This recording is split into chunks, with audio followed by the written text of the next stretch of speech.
YouTube, hello, welcome to the Tavern. My name is Jarell, I am your Tavern Master. Welcome on in, pull up a chair, grab a drink, and let's enjoy today's episode of Genshin Impact, episode 45, Beetles and a Fox.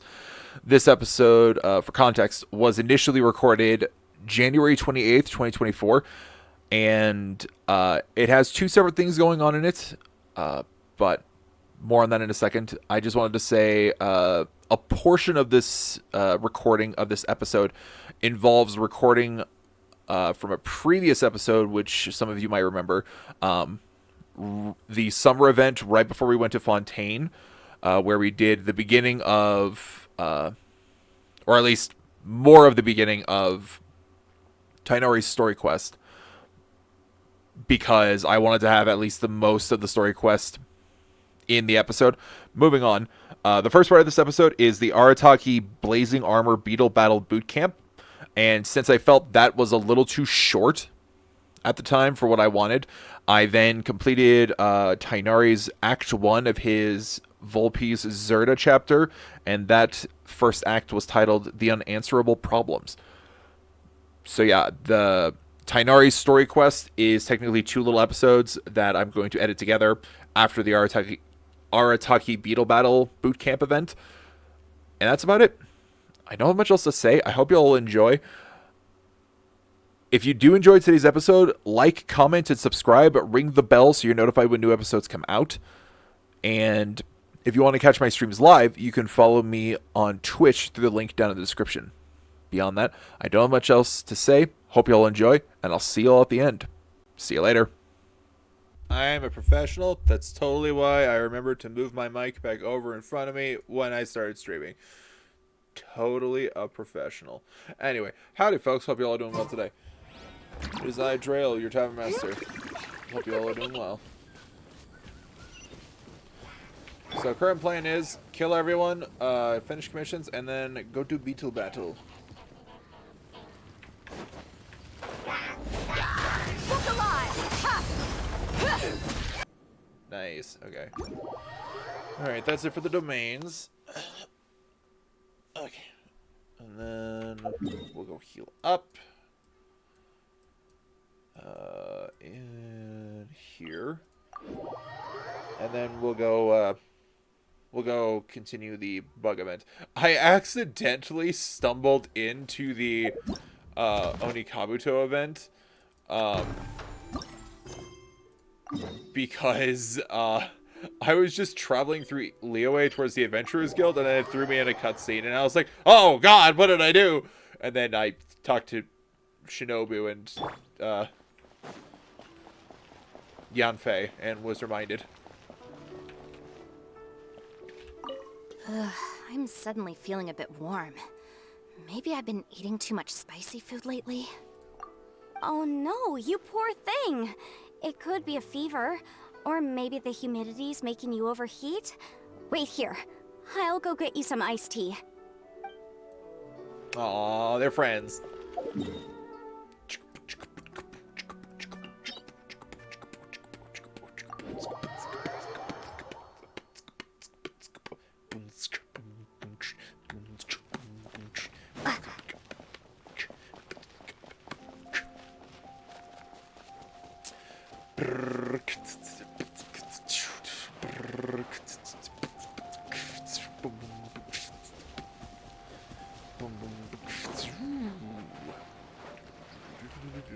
No, come back here, crab. Mine. Delicious crab. Delicious. Yep. We're way behind schedule. Alright, and then south over here. What ingredients are they trying to get over here at Guyun Stone Forest, I wonder?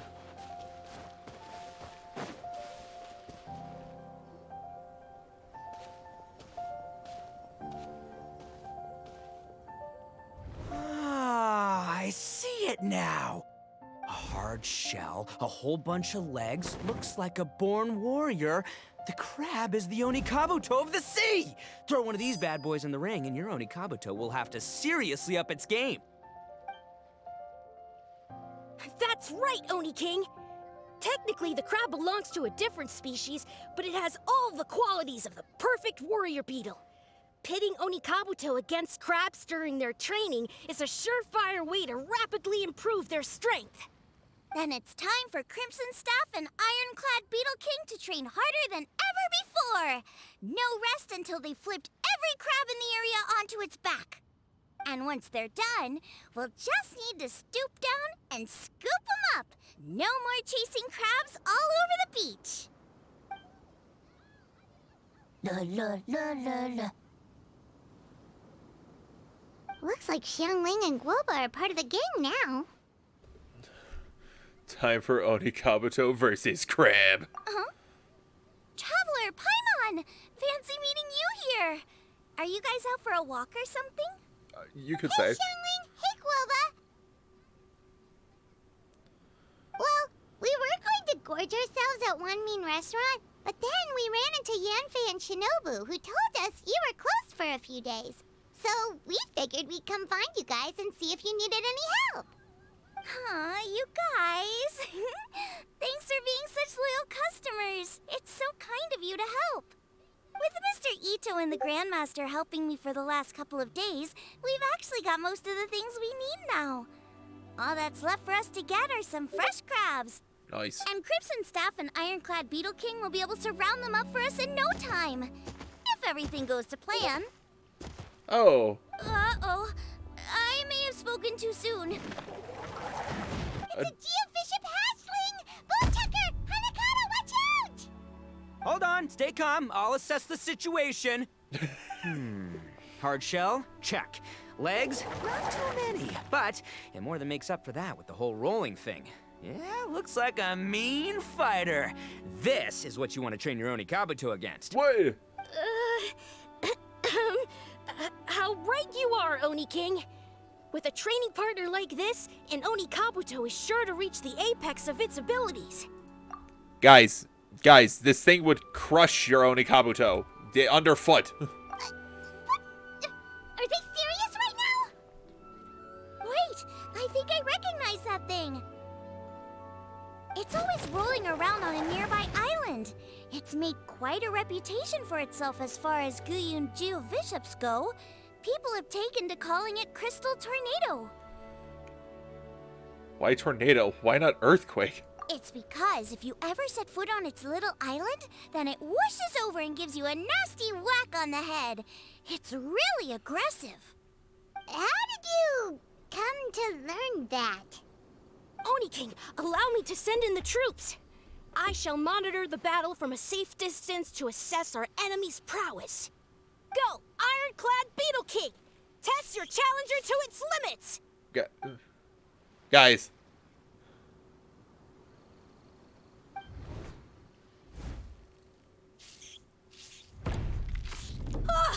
Ironclad Beetle King! What? One hit and it's all over?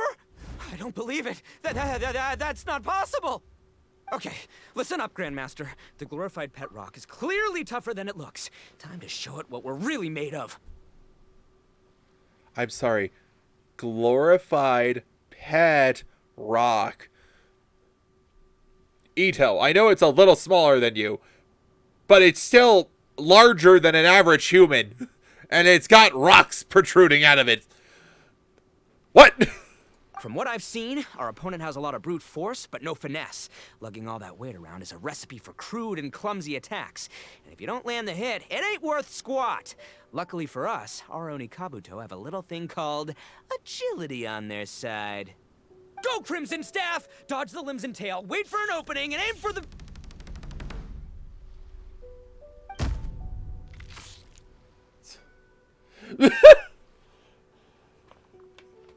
He's like, I am unimpressed. Belly. Oni King, shall I send in some more Onikabuto, or...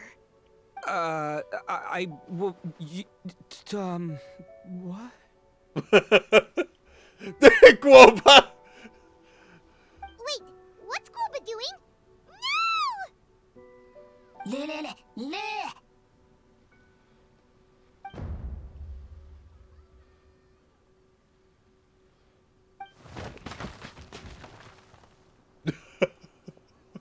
Wait! The bishop can understand Guoba? Huh. It just up and left. So, to answer your question from a moment ago, Paimon, I found out about Crystal Tornado's aggressive tendencies the last time we came to gather crabs in Guyunstone Forest. Tornado gave Guoba a big old bash on the head the moment he saw him. But then Tornado fell unconscious, and apparently wasn't seen for weeks afterwards. I guess he's finally recovered from his injuries. Oh man, I like the idea of Guoba just standing there. Tornado hits him and then falls unconscious from the impact, and freaking Guoba is like unfazed. Granted, Guoba used to be the god of the stove gods, who used to be a literal god in Liyue, so I shouldn't be too surprised, but still, it's just fucking funny. Man, what a cool guy. I mean, I figured he was a pretty epic dude just from the look of him, but I've never seen someone just stare an enemy into submission like that. There's only one possible conclusion. This is a warrior with strength, the likes of which I've never seen before. I must say, I concur. I don't know how, but Guoba-san simply commanded that hard-shelled beast to stand down and retreat at once. Come to think of it, he seems like a pro at catching crabs, too. Guoba-san clearly has some sort of power that lets him bend the minds of shelled organisms to his will. What? That's it! The truth has been hiding in plain sight all this time. Guoba-san is a virtuoso beetle battler. With his skills, he can direct an Oni Kabuto's each and every move. Huh? Oh, of course. Yeah, that makes total sense. These are the kind of brainwaves that make you the Arataki Gang's greatest ally. You see, if we can get Guoba-san to teach us the art of shelled organism mind control, we'll be unstoppable. The entire beetle fighting world will be our oyster. Also, firstly, the kid is the Arataki Gang's greatest ally. Bud? The fuck about me? Are you saying I'm less important than the child who taught you how to beetle fight? I beat him. Also, I like how back here, Lumine's just like, come on. Can we stop discussing what special powers Guoba may or may not have? We have to get these crabs back before too long or they'll go bad. And then this whole trip will have been a waste. Right! Get a move on, Bullchucker! Shinobu's waiting for you! Also, we want to eat? Huh? Wait, when did we get 2 new people? Oh, compadre! If it isn't the Oni King's right hand. Oh, and of course, the flying lavender, sorry, sky-cleaving white iron lavender melon. Wait, oh man, don't tell me you saw me lose that beetle fight just now. Oh, so humiliating.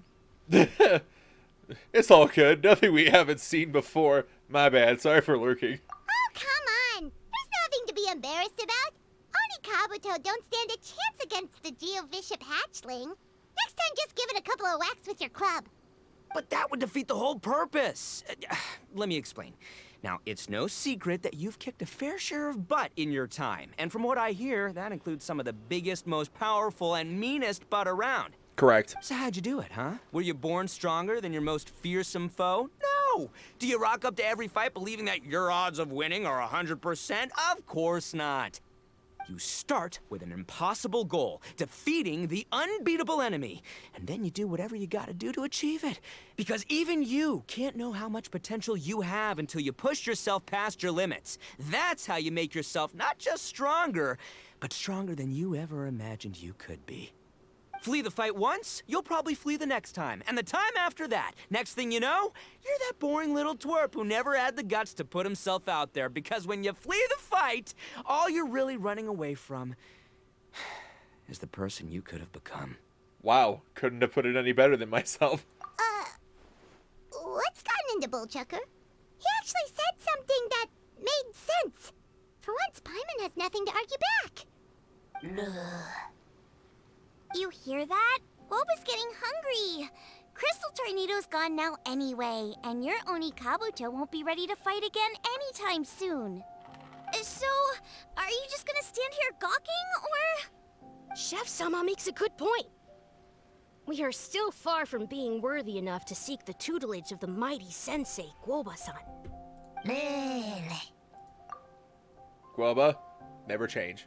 Pet, pet. Also, you just called Xiangling Chef-sama? Call her by her name! I have heard tell of a great contest of fine warriors that was once held in this place. We stand on hallowed ground, and the very air we breathe is abuzz with the might of great duelists. I say we set up a ring here and now. I shall summon the mightiest beetle battlers of Liyue, and as iron sharpens iron, we will hone our skills and training with them. Then and only then will we be ready to seek the guidance of Guoba-san. Once we have learned his ways, we will track down that shelled beast and do battle against it once more. Paimon's got a feeling about this, but not actually sure if it's a good one or a bad one. Oh, I'm with you, Grandmaster. Yeah, you're saying the time has come to unveil the plan. What? This is the moment. It's time for the long-awaited Arataki Blazing Armor Beetle Battle Boot Camp. That's right. There's no time to lose, Oni King. Let's set up the arena. What? Hey! Hey! We weren't done talking to you yet! Ugh, unbelievable. Look at them. Not a care in the world. Alright, more beetle fighting. Woo! I always have time for Ito's number one passion. I love how excited Lumine looks, I'll be honest. What did they say it was called again? The Arataki... something? Anyway, some sort of beetle fighting tournament, right?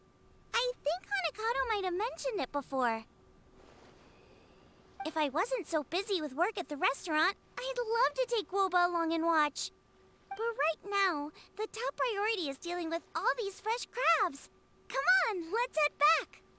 Shinobu was saying the Arataki Gang came to Liyue for her classmates' reunion, right?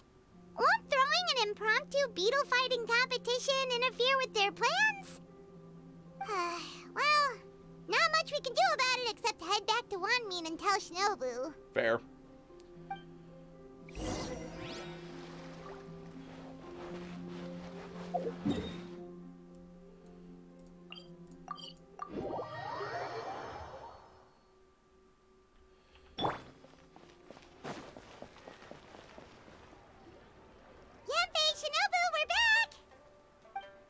Guoba, Xiangling, Traveler, and Paimon.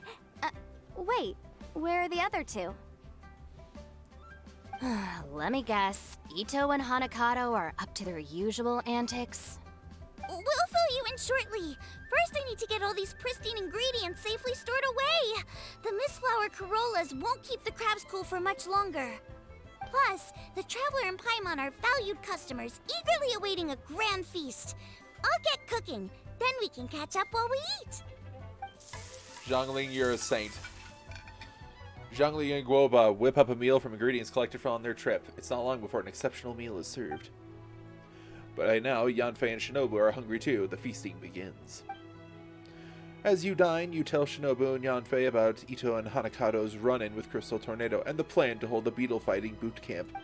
Arataki Blazing Armor Beetle Battle Boot Camp? That doesn't bode well. It won't be long before things get out of hand. We're guests here, which means we're supposed to be on our best behavior. Leave them to me. I'll put a stop to it. I don't know. I think it could be fun. Anyway, don't stress. Beetle fighting sounds like a great event idea. According to the Comprehensive Compendium of Liyue Law, we just need to notify the relevant office of the Ministry of Civil Affairs, and they'll issue a permit pretty much right away. You never know. Maybe you'll make some new friends with this event.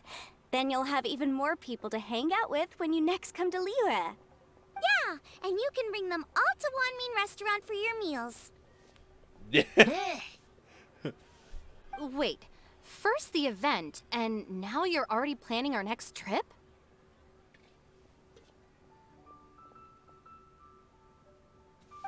Given the Arataki Gang's financial situation...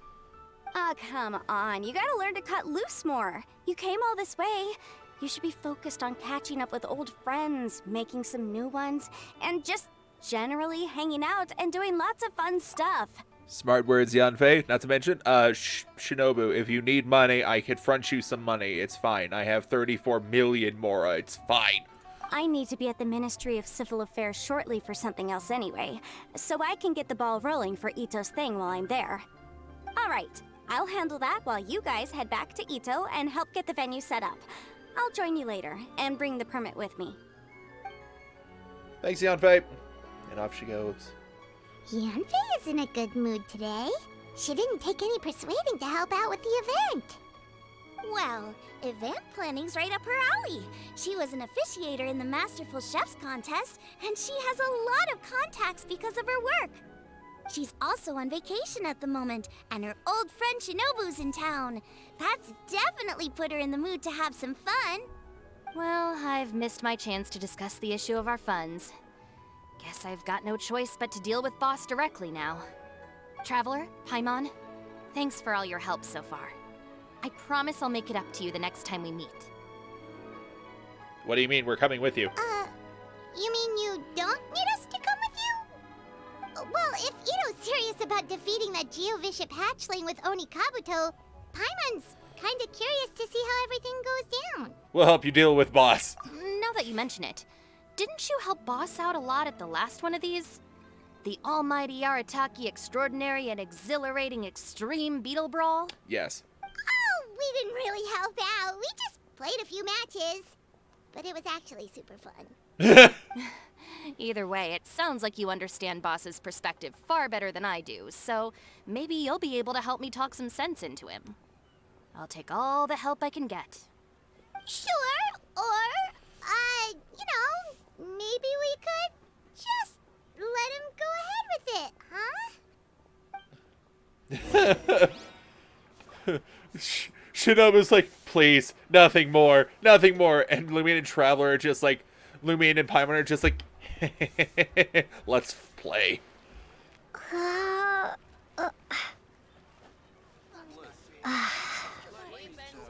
Yes. We've already beaten our expected turnover for this month, and it'll still be a while before Dad gets back with the rest of the new stock. So we should be able to take it easy for a while. After that, we should be back to business as usual. Things won't be anywhere near as busy as they've been the last few days. That means we should have time to go and watch Mr. Ito's Beetle fighting event.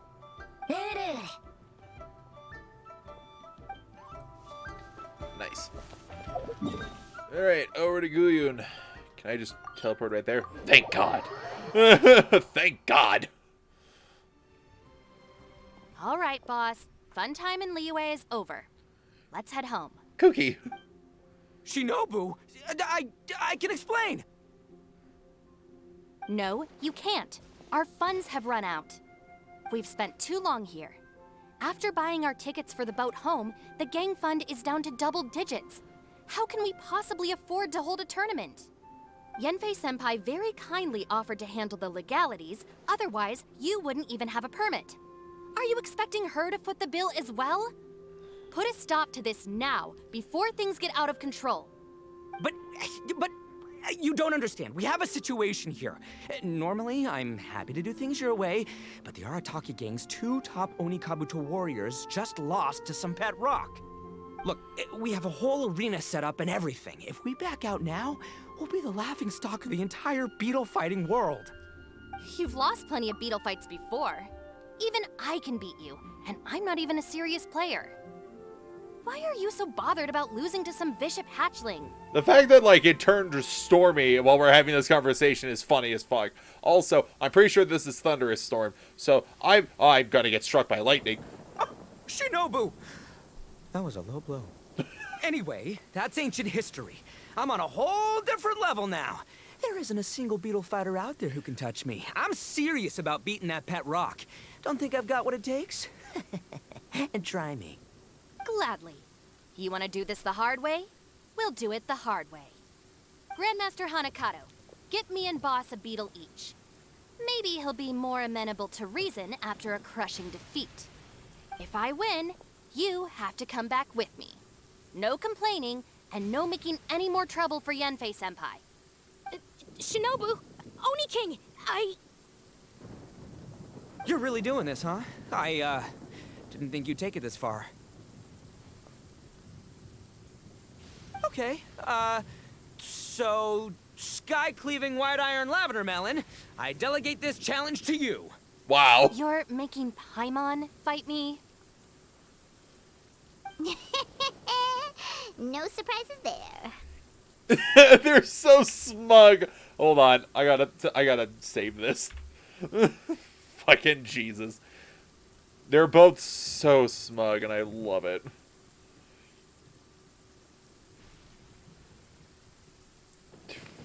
Fucking goodness gracious.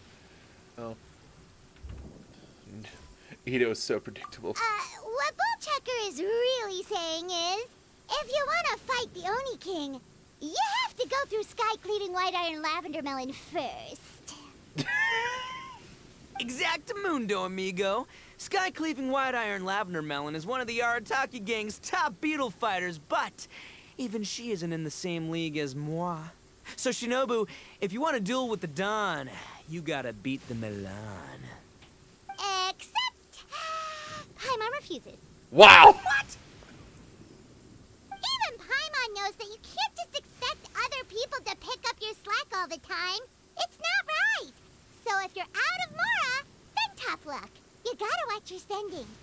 If Paimon helps you out, that'll just make more trouble for Yanfei, and then Shinobu will owe her a favor. Okay, true. You make a fair point. But it's all good. I have a backup plan for situations like this. If we really are out of funds, then, I'll find a job. I'll work nights, do beetle fighting during the day, pay any expenses out of my own pocket. It'll work. The Grandmaster has helped me find a few good gigs before. As long as it's physical work and the pay is good, I'll take it. Now you're talking. See, that's the kind of attitude Paimon can get behind. Don't rely on someone else when you can do it yourself. I can't believe you guys. Your plan is all well and good, and I do hope you try not to be a burden on other people. But you still need to beat me first. I know what Boss is trying to do. He's making me fight Paimon first to use up my Oni Kabuto's stamina. Well, good luck with that. Even with a disadvantage, I'm still not gonna make this easy for you. The stormy atmosphere is still so great. Oh god, I haven't played this in forever. Q and A. Y. Press D to... Okay.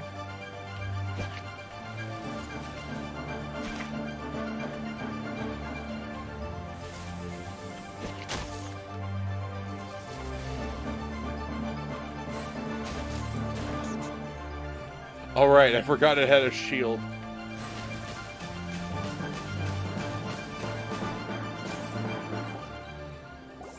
After a fierce battle, Shinobu's Onikabuto narrowly loses to Crimson Staff under Paimon's direction. I lost. I can't believe it. That was so tense. Shinobu nearly got the better of Paimon there. What a dazzling duel. Hey, hey! Hey! Sky-cleaving white iron lavender melon destroys Shinobu on the first attempt! Ooh! You really are natural at this, aren't you? as agreed, we now have Shinobu's official support to host the Arataki Blazing Armor Beetle Battle Boot Camp. I haven't battled in ages. Guess I'm out of practice. I'll have to move to Plan B. Try to keep costs to a minimum, and make sure Yanfei-senpai doesn't end up doing everything for us. I'm gonna hold you to your word, boss. Fund this event yourself by working nights. Battle Beetles all you want during the day. And one other thing. Our boat tickets home were booked well in advance. I can amend the date, but only by a few days. So, keep this event to maybe 4 or 5 other people tops, or you'll run out of time, okay? Don't want you getting carried away. Got it. Sure, promise. Cross my heart and hope to die. Shinobu, you've got nothing to worry about. Okay, I'll head down to the harbor and see about changing the tickets. I'm warning you, you'd better not go spending all our mora while I'm gone. Okay, So we've only got 5 battles to get in shape enough for Guoba-san. Then we gotta master what he teaches us, then take down that cocky pet rock. Shinobu is asking us to do the impossible here. But this is the kind of hardcore challenge I live for.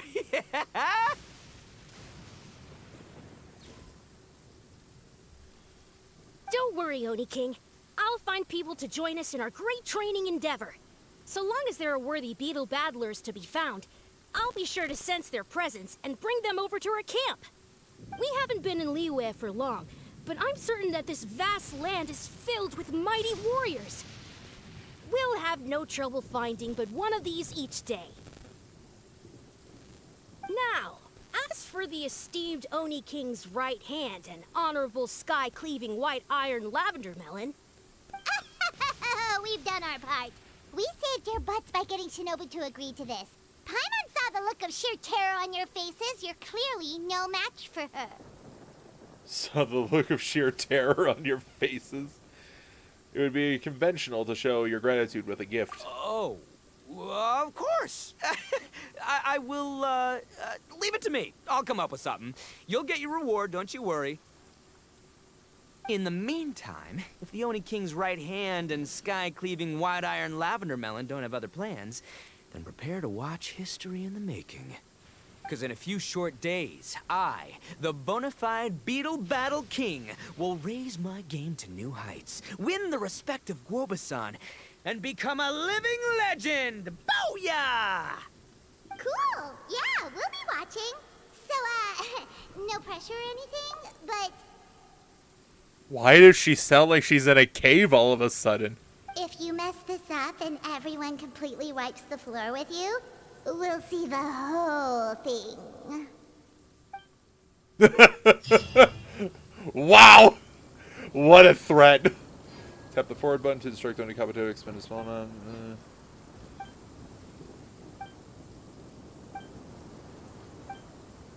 I should be fine. Okay. Oh, Yanfei's here. Wait. Contestant with super OP gear. Listen to the next breakdown. Iron Tongue Tiang. Buttercup of Terror, Chung Chung. Or Chang Chang? No Frills Instant Kill. Lan. Oh, hi. Alright.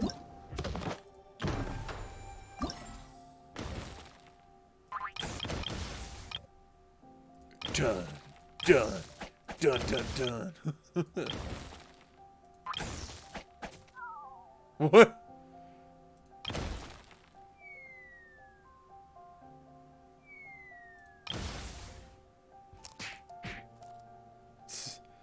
I like how each Oni Kabuto is a little, specialized or specific. Hello all. I am Iron Tongue Tien, here with an official signboard for the Arataki Blazing Armor Beetle Battle Boot Camp. It also doubles as your permit to run the event. Whoa! Is this supposed to be Bullchucker and Crimson Staff? It's so over the top. Oh, sweet! Sadly, it's not my own original artwork, but check out that design! And that line work! It's so cool! It's epic! It captures exactly how awesome I look as a pro beetle fighter in the heat of battle! Dude! Wait, not that. How do they usually address strangers in this part of the world? Maybe... Esquire? Esquire. Ah, that's the one. Tien Esquire, your artwork is incredible. Words cannot express the Arataki Gang's gratitude. You can drop the Esquire, Don Arataki. Also, I'm no artist, just a storyteller. This promotional artwork was done by a young lady at the Ministry of Civil Affairs. Yanfei looks out for her a lot, so when she heard about your event, she offered to contribute some artwork. Oh, so this is Yanfei's doing. Man, she really thought of everything. This is exactly what we needed. Young Grandmaster Hanakado here tells me that your boot camp is an ambitious training program that could shape the future of beetle fighting. Well, I'm no beetle fighter myself, but I've heard a lot about it and have always wanted to try it out for myself. Who knows, it might just give me the inspiration for a great new story to tell in the neighborhood. Beetle fighting is something you have to have a natural affinity for. Take sky-cleaving white iron lavender melon, for instance. She battled with great prowess on her first time after only a short demonstration. Once Tien Esquire has grasped the basics of beetle fighting and understands the appeal, we might get a lot of free publicity from his storytelling. Dude, that'd be awesome. All right, Squirt. Squad. Yeah, Squire. Yeah, Squire. May the best man win. Damn, Ito. Oh, sure.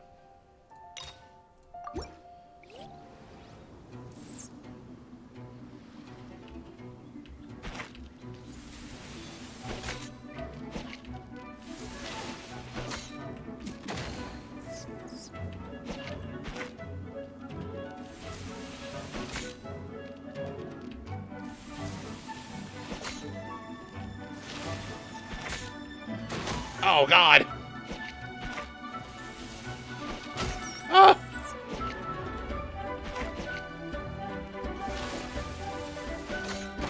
Fuck.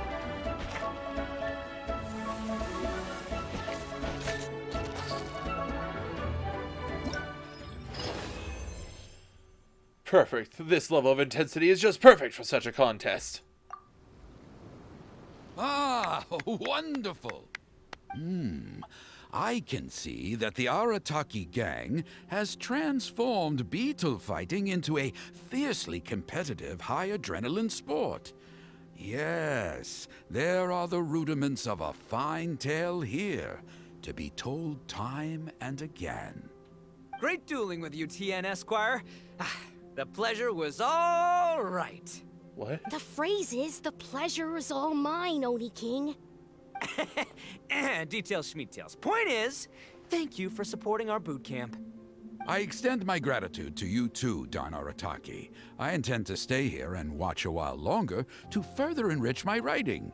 Please, pay no regard. Just pretend I'm not here. Man, I've never fought against someone so cultured before. My mind's buzzing from all those fancy words. What's that buzzy feeling called again? Oh yeah, learning. What? Looks like the Arataki Blazing Armor Beetle Battle Boot Camp is getting off to a good start. Oh yeah, what is that buzzy feeling called? I don't know, it's got a special word for it. Oh yeah, learning. I'm sorry?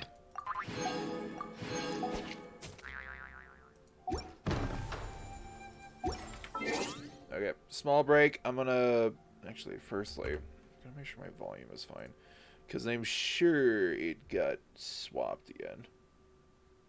Oh no, it's not as low as I thought it would be. That's cool. Okay, cool.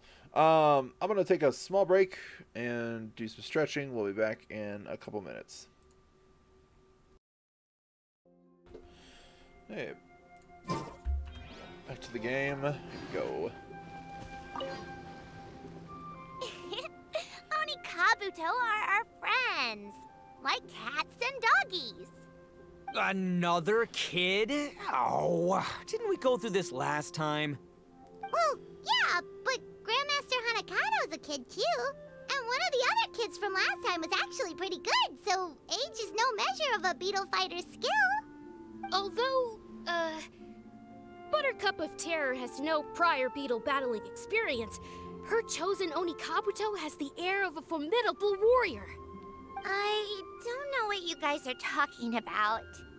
Good My job. Oni Kabuto was a present from Daddy. He got it from a new friend he made last time he was away.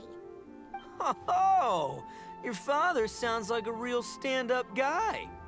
Okay, let's send out sky-cleaving white iron lavender melon for this one. We don't want any accusations of bullying flying around. Huh! You make it sound like Paimon's the weakest choice on our side! Still, Paimon's probably the safest choice. But only because you two maniacs are a danger to yourselves and others when you're in a competitive mood. Don't be nervous, young lady. It's only a game, so it's just for fun.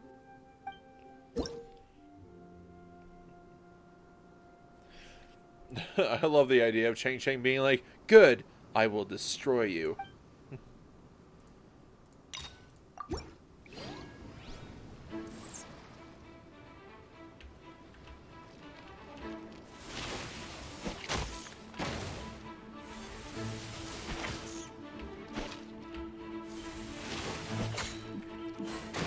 Oh god.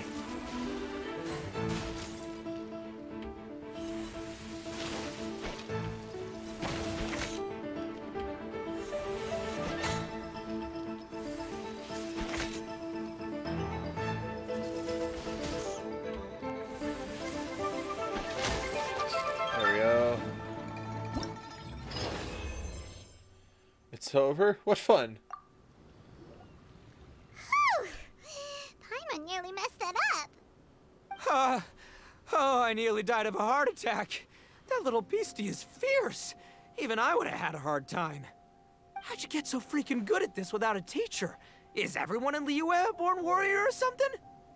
So, this is how Oni Kabuto play together? I get it now!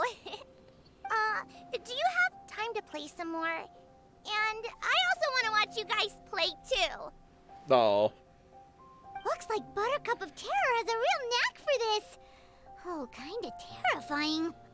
Hey, Bullchucker, if you had this kind of talent, you could probably have learned how to communicate with shelled creatures just by listening to Guoba talk to Crystal Tornado.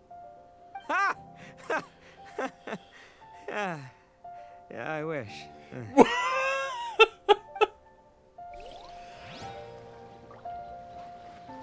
Hey, Yanfei. Hey there, I'm back. So then, how's the Arataki Blazing Armor Beetle Battle Boot Camp coming along? Great timing, Yanfei. My savior! Oh, thanks for helping out with the permit. Oh, and for the sign with the epic artwork. Wait, I know that look. Are you, looking to flip some Beetle too? Huh? Something wrong with that? I have a big client who does a lot of cross-border commerce. Anyway, she showered me with gifts once after I helped her win a huge lawsuit. And among them was a very special Oni Kabuto. I didn't know how to look after it at the time, so I got Granny to look after it for a while. It's looking pretty buff these days. Mind if I join in? You're not worried I'll cramp your style, are you? We ought not dismiss your savior, Oni King. What she lacks in experience, she makes up for with one of the sturdiest built and most awe-inspiring Oni Kabuto I have ever seen. You make me an offer I can't refuse. All right, time to send in the Oni King's right hand with Crimson Staff. I know my compadre will stay cool under pressure. Thanks for the vote of confidence. So it's me versus the Traveler? All right. I haven't quite got the hang of this game yet, so apologies in advance for any blunders. Oh, it's fine. It's just for fun.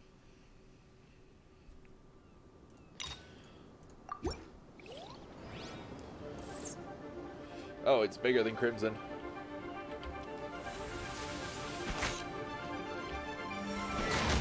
Oh, God.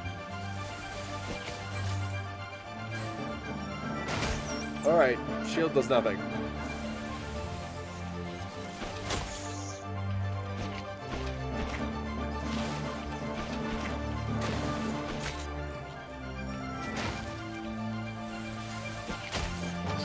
There we go. This is very easy event, honestly. Yanfei's Oni Kabuto is so strong! What is Madam Penguin feeding that thing? See? Your savior's Oni Kabuto is a force to be reckoned with. But just like last time, when my generals threw you a few curveballs, the mightiest blade cannot slay its foe except in the hands of a skilled swordmaster. Wise words, Grandmaster. Oh, okay. Good thing my compadre kept it together. Wow, what a blast. I could get into this whole beetle battling thing. This is so much fun. Thanks, everyone. I'm gonna stick around and play some more.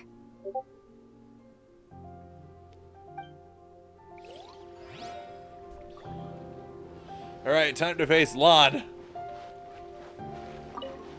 I am ready and shall not be denied. No, this makes no sense. How did you do that? My reputation is destroyed! It's like a bean to the heart. It was an honor doing battle with you, good sir. What the? So polite. So, been busy losing while we were away, Bullchucker? I don't see it that way. Unless the bona fide Beetle Battle King is ready to give up now, he hasn't lost to me yet. In battle and in life, it's normal to hit setbacks every once in a while. But a setback only turns into a failure if you make the decision to stop trying. Word. Heck yeah! I ain't about to admit defeat yet. Still, there's nothing to be gained from constantly making excuses. Don't put all your energy into talking garbage. Spend it on fighting a little harder instead. Oh, burn. Oni King, this brand of enemy doesn't seem to be your area of expertise. I advise you send in another of your generals and observe the duel in detail. Watching others do battle is also a crucial part of a warrior's training. Some skills one learns by doing, others one learns through observation. Good point, Grandmaster. And good timing, compadre. Oni King's right hand, I'm handing the fight over to you. Finally, it's your turn! Make it count, Traveler. I'm piece of cake. So, I'm going head to head with the legendary Traveler. Guess I better look sharp. Ba-da-ba-da-ba-dum. Ba-da-ba-da-ba-dum. Ba-da-ba-da-ba-dum. Ba-ba-da-da-da-da.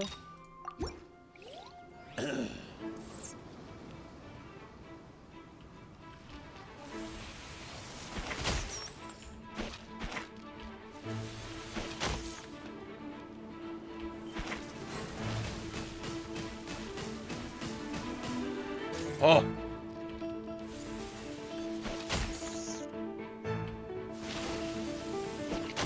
There we go.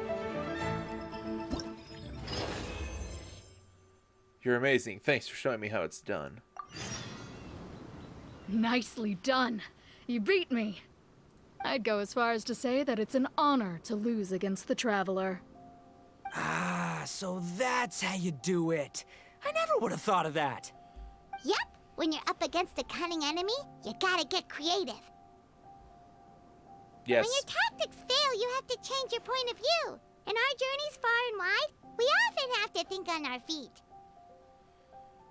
Clinging to old methods can never solve the problem, no matter how hard you try.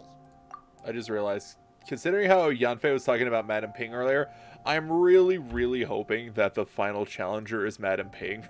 I would love I it. think Shinobu said something like that once, too. I guess there's something to it after all. But I'll mull it over some other time. Right now, my focus is on the task at hand. More beetle fighting!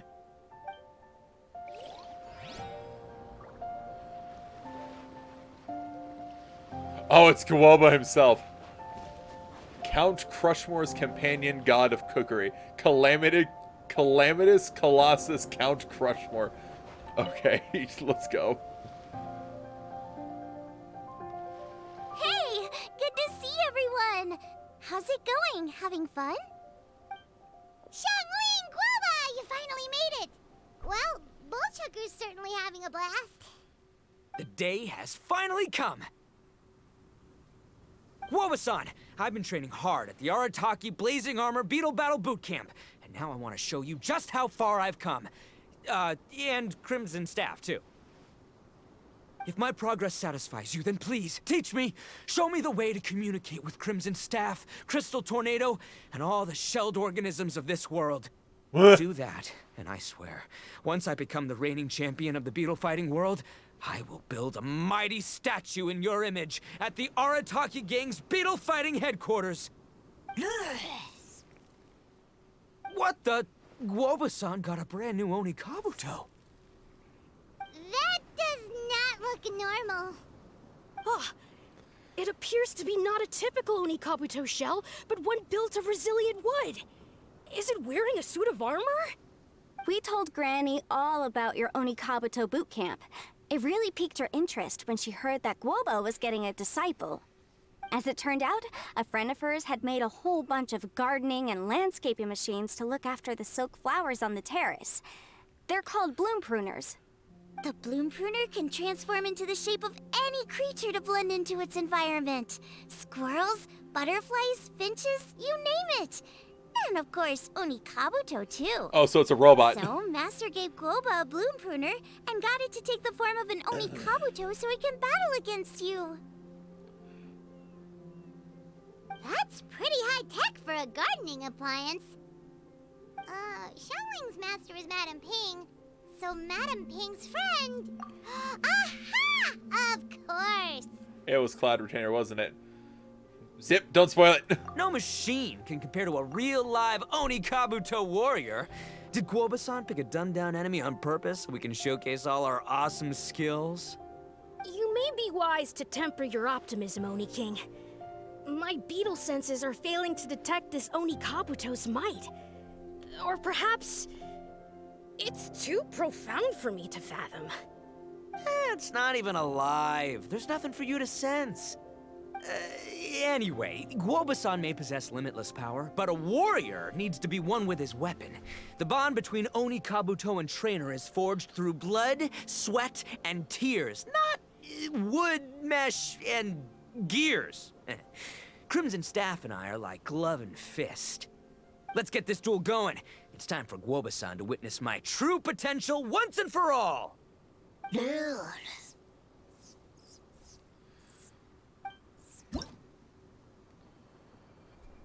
Oh, Jesus Christ, that's a lot of things.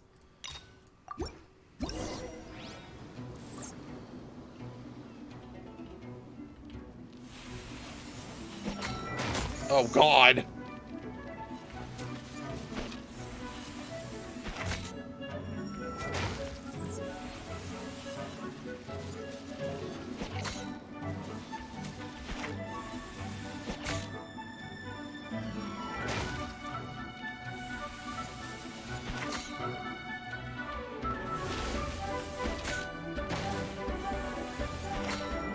Oh, God. There we go. Huh.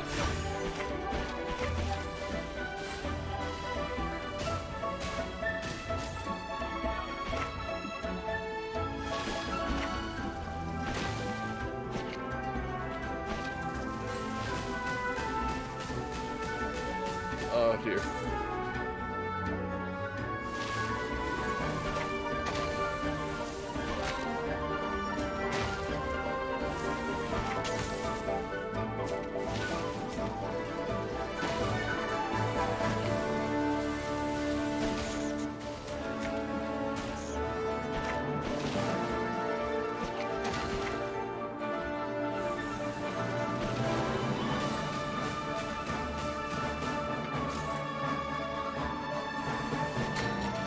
I did it.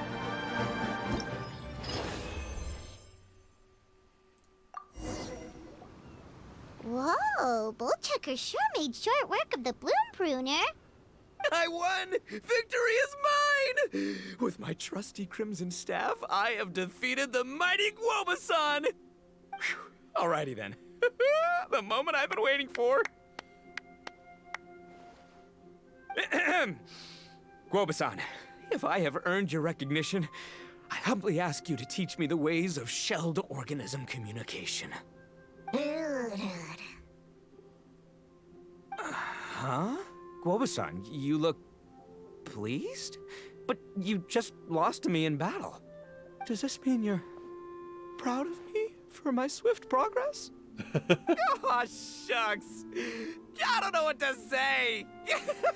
You're too kind, Guoba-san. Oh, you're just being modest. I know you were going easy on me. It looks like Guoba's all warmed up now. The bloom pruner is ready to operate at full power. Guoba, remember the plan? In this round, we want to increase the bloom pruner's power output from any higher and you'll risk knocking Ito's Onikabuto out cold. Okay, there it is. Paimon knew something something was up. What? 1/10%? As I feared, we have barely scratched the surface. Wait, hold on a minute. 0.1%? As in 0.1%? As in 1/1000th? You've gotta be kidding me. All that was just 1/1000th of its top power? Also, I sadly kind of spoiled myself on that, what happened earlier. But apparently, Zhongling was just having Guoba use the bloom pruner at 1/1000th of a power, and now she's like, Guoba, pump it up to 1% power. And Guoba's like, sure.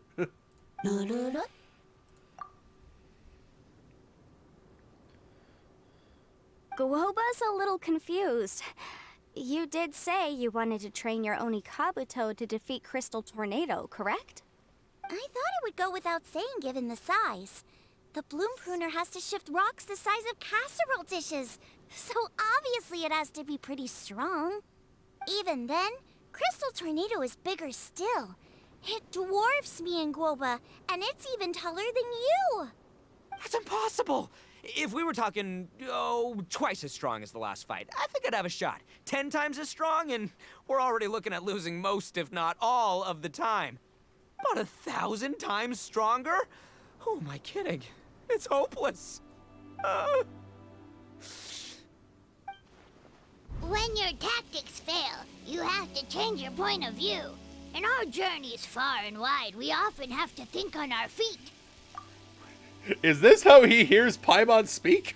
Clinging to old methods can never solve the problem, no matter how hard you try. Of course, Guoba-san.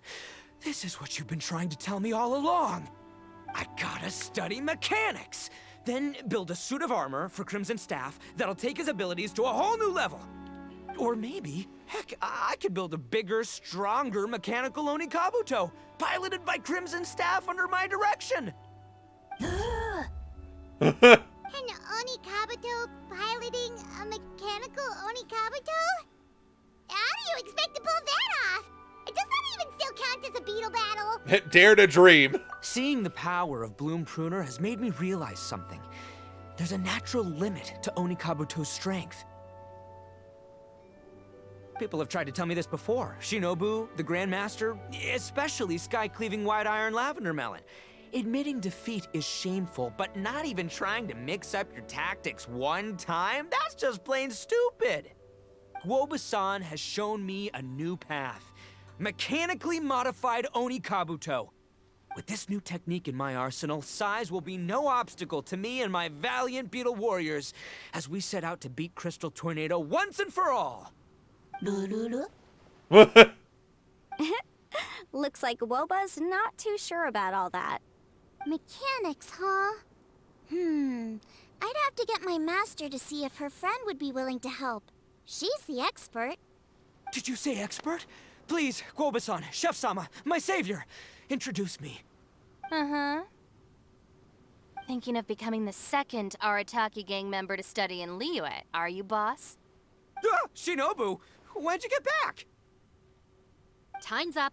We spent our last mora on these boat tickets, and if we don't get to the harbor pronto, they'll go to waste. But, give me a minute, okay? We're in the middle of an extremely important discussion here. Yeah, I heard. I was actually very pleased to hear the suggestion of you doing some sort of studying coming out of your own mouth. I have some relevant experience, so I can write a little booklet to get you started. But unfortunately, studying in Liyue is very expensive. The Arataki Gang's typical expenditures are a drop in the ocean by comparison. So, what do you intend to do about it? It'll be fine. I'll just, I'll work like a horse when I get back to Inazuma. I know what I'm getting into here, all right? I got it all planned out in my head. It's not like I've never gotten paid work before. As soon as I get earning, we'll all have cash for the burning. And don't think for 1 second I'll be abandoning you or the rest of the Arataki Gang neither. I ain't the kind of head honcho that runs off to go study and leaves his gang behind. If we're gonna study, we do it as a team. Once I've got enough mora for everyone's tuition fees, the whole Arataki Gang is coming to Liyue. We'll study together, learn some epic new skills together, and come out the other side as the stronger, smarter, invincible Arataki Gang. You're saying all of the right things. Who are you and what have you done with Boss? Wow, Bullchucker! Those were some bold words. You better make sure you follow through. Don't rely on someone else when you can do it yourself. Of course, I still need to iron out some deets in terms of what kind of work I can get and how much I can rake in per day, but yeah. In that case, Oni King, I'll stay here in Liyue. Firstly, this will enable me to follow up with Chef-sama and discuss our study plans in detail. Secondly, now that word of the Arataki Blazing Armor Beetle Battle Boot Camp has begun to spread, I'll be able to scout for talented warriors and continue optimizing the Oni Kabuto training diet. Also, if the Oni King's right hand and sky-cleaving white iron lavender melon wish to continue battling or analyze the battle so far, I'll be here to support them.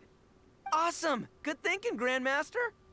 Okay, standard procedure applies. I'll let your grandpops know what you're up to so we won't worry about you. What? Man, I am so pumped to see what you'll have for us next time I see you. I do need to make one thing clear, though. I can't promise that we'll be able to talk an Adeptus into taking you on as students. Yenfei and I will do our best, but we'll just have to see how it goes. The great master of whom you speak boasts a skill others can only dream of. Their pride and prestige don't faze us. The important thing is that I, on behalf of the Oni King and the Arataki Gang, can find a way to show them we're serious and sincere in our quest to master the mechanical arts. So I'll need to do some research to find out what kind of gift we should offer if we're to be seen as worthy of learning the mysteries behind the manufacture of the bloom pruner. Boss, we gotta leave right now or we're not gonna make it in time. All right, I guess this is it. Traveler, Paimon, Yenfei-senpai, Miss Xiangling, Guoba. You've all been a huge help to Boss with this Beetle Battle event. I really can't thank you enough. Please, take this as a token of my gratitude. I hope you can find some use for it in your future endeavors. Wow, you got us a gift! Thanks, Shinobu. You're so thoughtful. Woohoo! The time has come. Adios, compadre. See ya, sky-cleaving white iron lavender melon. Goodbye, Guoba-san and Chef-sama. And farewell, my savior. I'll be back real soon, I promise. We'll meet again. La la la la la. Don't make promises you can't keep, Bullchucker. It's good to have ambitions, but don't let yourself get carried away in the heat of the moment. Do what Shinobu tells you. Be realistic about what you can achieve, and make sure you pace yourself. But of course, if everything works out, Paimon can't wait to see Crimson Staff driving a ginormous mechanical Onikabuto the next time we meet.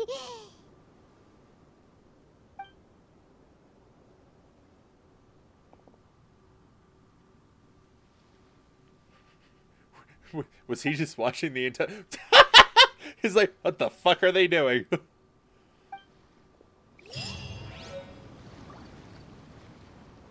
Instant ramen.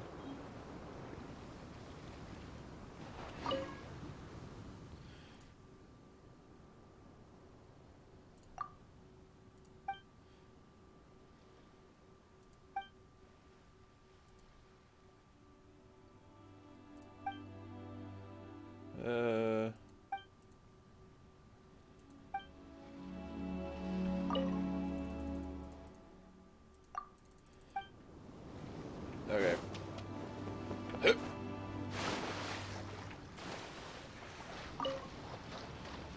Let's kill a thing.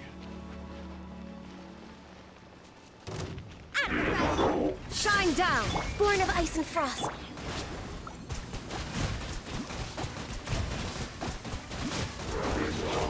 Water jet!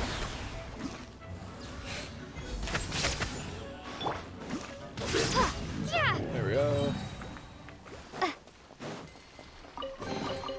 Is this an answer from this world? Okay. That event's done. Completed. Yep.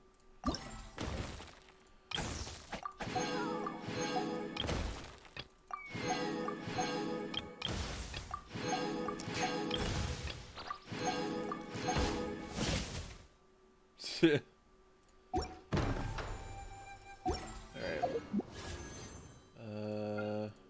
I have 100 wishes saved, which means I am ready for...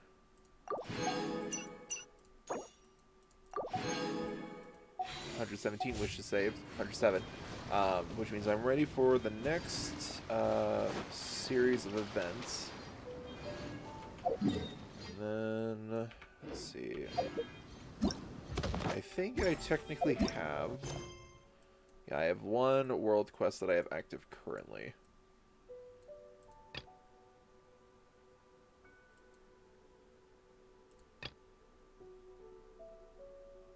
What's this?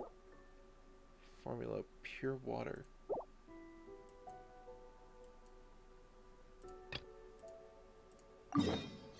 Let's go continue Tighnari's world quest. I think I was doing that one off stream. I don't remember. All right, YouTube, Drail here again. Present Drail. Howdy, howdy. So since the Beetle Battle event is over, this is where I put in the recording of what I had of Tighnari's story quest. I think I missed the very, very beginning of the story because I'm pretty sure I accidentally triggered his story quest a day I wasn't recording when I went to go turn in my commissions to Catherine. So that's why there's a little bit of the story missing. But for the most part, we have the majority of the story quest here. Yeah. Hope you all enjoy, and let's get into it, shall we?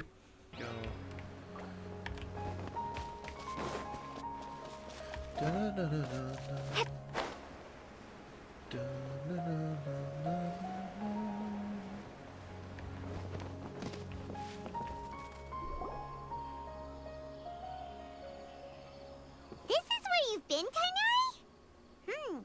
That's... A boy. Shh. Keep your voice down. Tighnari, everything's spinning. Am I going to die? Tell Mom that I should have listened to her. Jesus! And tell Suna that I'm sorry for breaking her toy.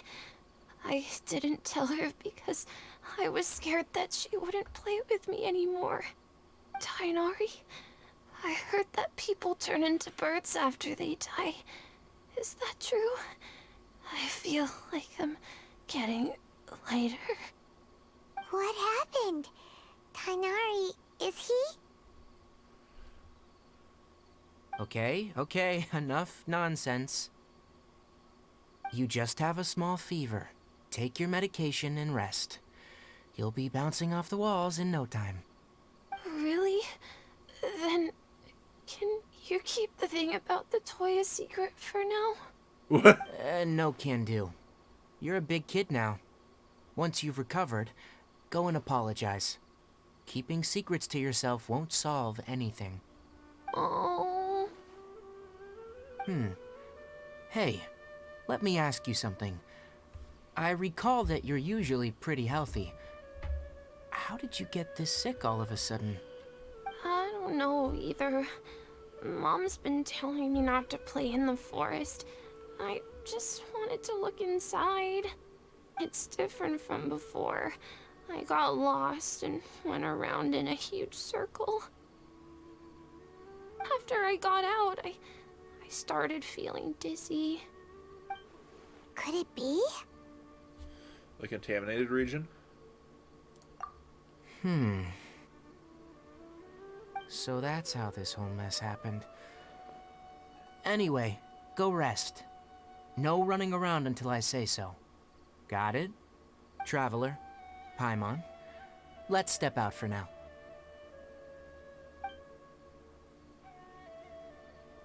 You leave the room with Mr. Tighnari. Forest Watcher, how is my son? I gave him some antipyretics.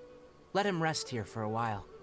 I told him that he would feel better after some medicine and rest, but I only said that to comfort him. His symptoms resemble a fever, but something else is causing them. They seem more akin to a disruption in his psyche. Antipyretics won't be of much use. What do we do? Mr. Forest Watcher, you have to help him. If memory serves, a plant called Vasanti grass can help soothe the mind. A small number grow in arid deserts. They usually look like shriveled weeds, but can be revitalized with a splash of water.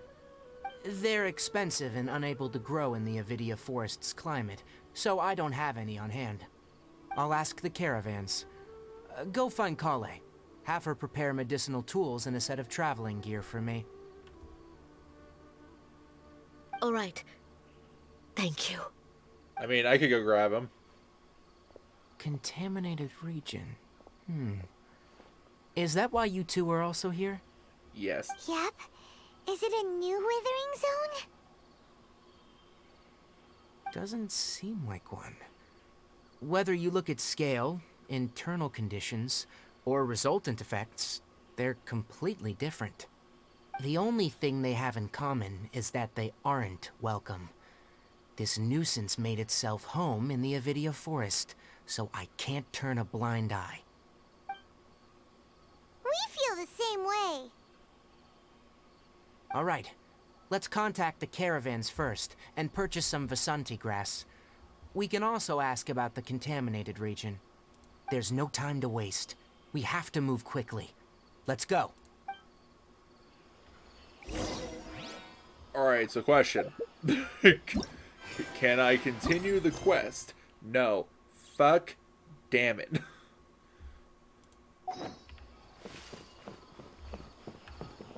How far is it? Okay, that's a bit of ways. That's a bit of a ways away.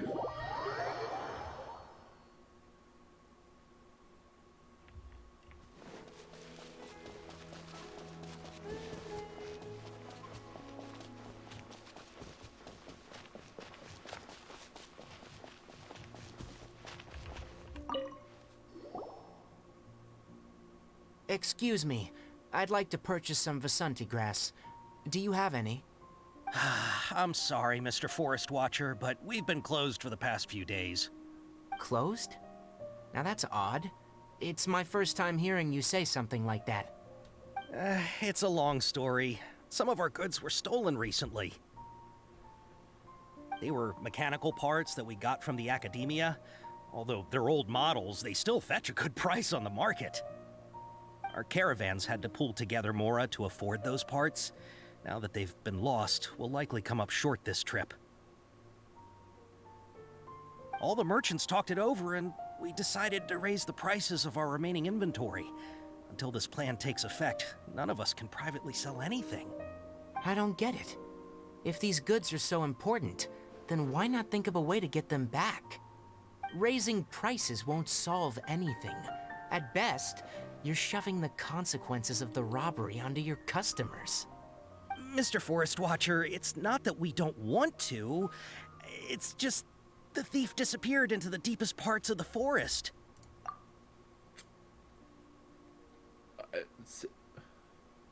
What? I mean...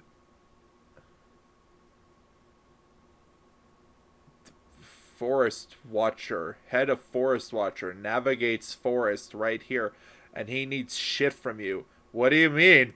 We asked around, and apparently the forest has been very unusual as of late. Anyone who goes in experiences mental anomalies. We can't keep waiting out here for the thief to come out. All we could do is come up with another solution. So, the bandit hid in the contaminated region after stealing those mechanical parts? How many people were there in total? Were they not affected by the contaminated region? That crook came from the contaminated region. As for how many, there weren't any people. Hilly Trolls? No people? Even if I tell you, you might not believe me. Fine. The thief that stole our parts was a huge mechanical crab! What the heck? The Avidia Forest has creatures like that? Is it that crab? To be honest, I'd rather not think about it. It moved too skillfully to be new at this. It came out of nowhere. Before we could react, it swiped our goods and ran away. We were all shocked. By the time we came to our senses, the thief was already long gone. I see. If we help you retrieve your stolen goods, then business will return to normal? Oh, but of course! Not only that, but you'll become one of our caravan's VIPs on all future purchases of any... Enough. Tell me something that's actually useful. Any leads on that mechanical crab? Maybe one. After our goods were stolen, we specifically got someone to assess the situation. If you're interested, you can go and talk to them. All right. We'll go and have a word.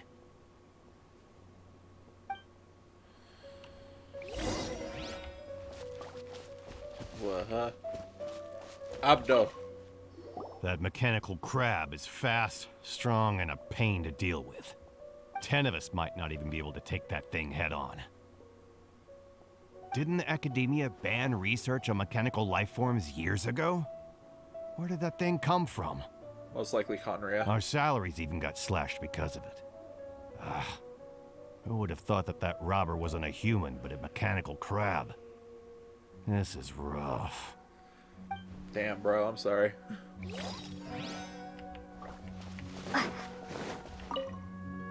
After the goods were stolen, I made multiple inquiries with nearby caravans and residents.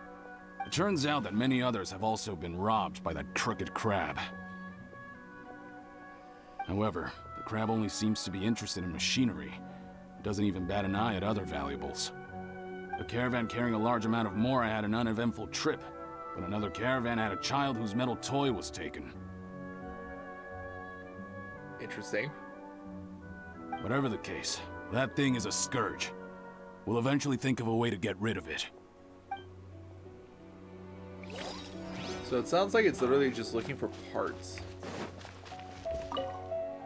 I heard from the caravanners that there have been a lot of robberies lately, but we haven't been affected. We don't normally see the mechanical crab, and it doesn't disturb our daily lives.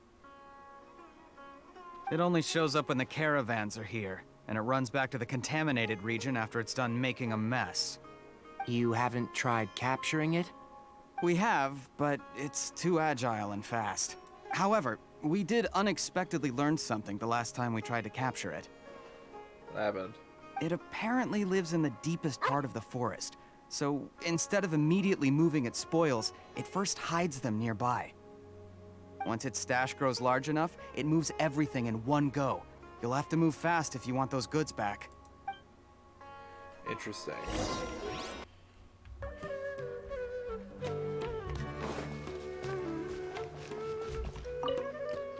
How are things? Did you make any progress? We learned of its behaviors, but much still remains unclear. Assuming normal operational status, mechanical constructs generally act according to their given commands. If I were its owner, I'd command it to steal more valuable things, or the Mora you made. That would be the most efficient method. But it only goes after mechanical components. This doesn't make any sense. Right. It's really weird. So, you all found a way to retrieve our goods? Do you have any more mechanical parts with you?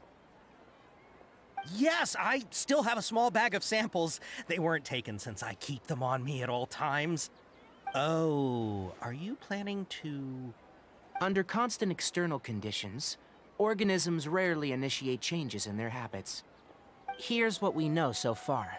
It has a mechanical composition, it lives in the contaminated region, and it comes out to steal mechanical components. If we have said components, we can lure it out, capture it, and then make observations for further conclusions. Well, chatting like this won't get us anywhere. We're only wasting time. You're right. We don't have any other options right now. This bag of samples is all yours, Mr. Forest Watcher.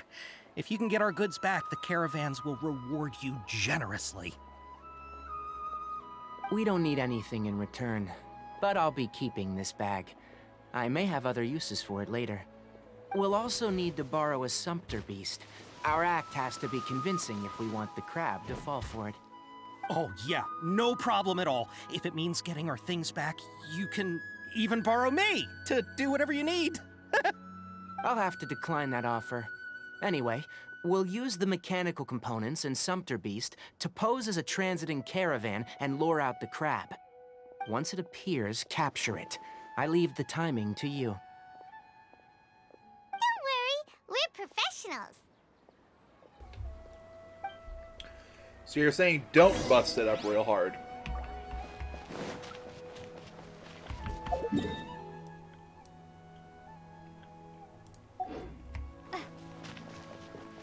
I only take orders from my employer.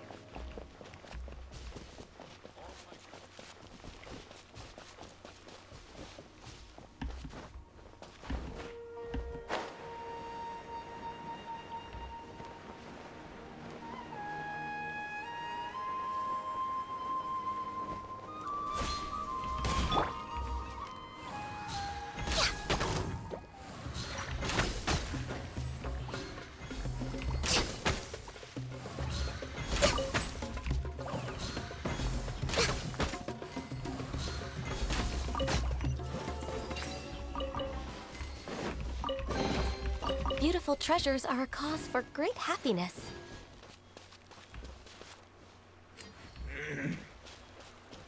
Let's see.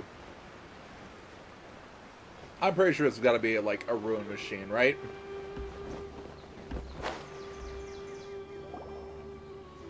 Looking at the trade routes and the contaminated region's current perimeter, the goods were likely stolen somewhere around here. Then let's get to it. We'll definitely capture that criminal crab. Okay, we'll start from here and have the Sumpter Beast with the components on board lead the way. This Sumpter Beast isn't familiar with us yet, so be calm and take your time with it. The Sumpter Beast went ahead.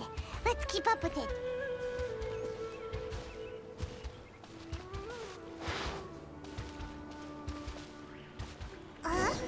Why'd it stop? Looks like it's loafing around. Or maybe it's hungry.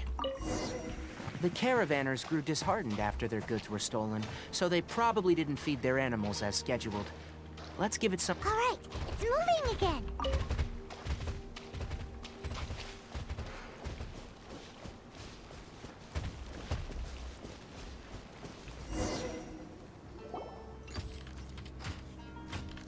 Oh. Liyue? Did you hear something? Ah! Is that the mechanical crab the caravan was talking about? It's charging straight at us! It looks strong. Be careful.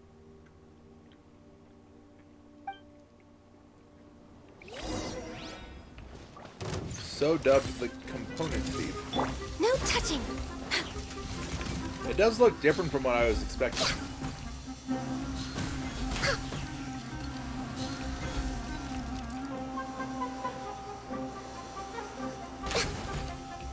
Shine down!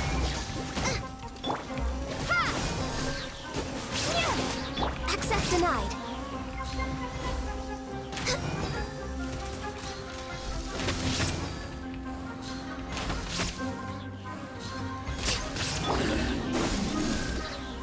Sans will to fight.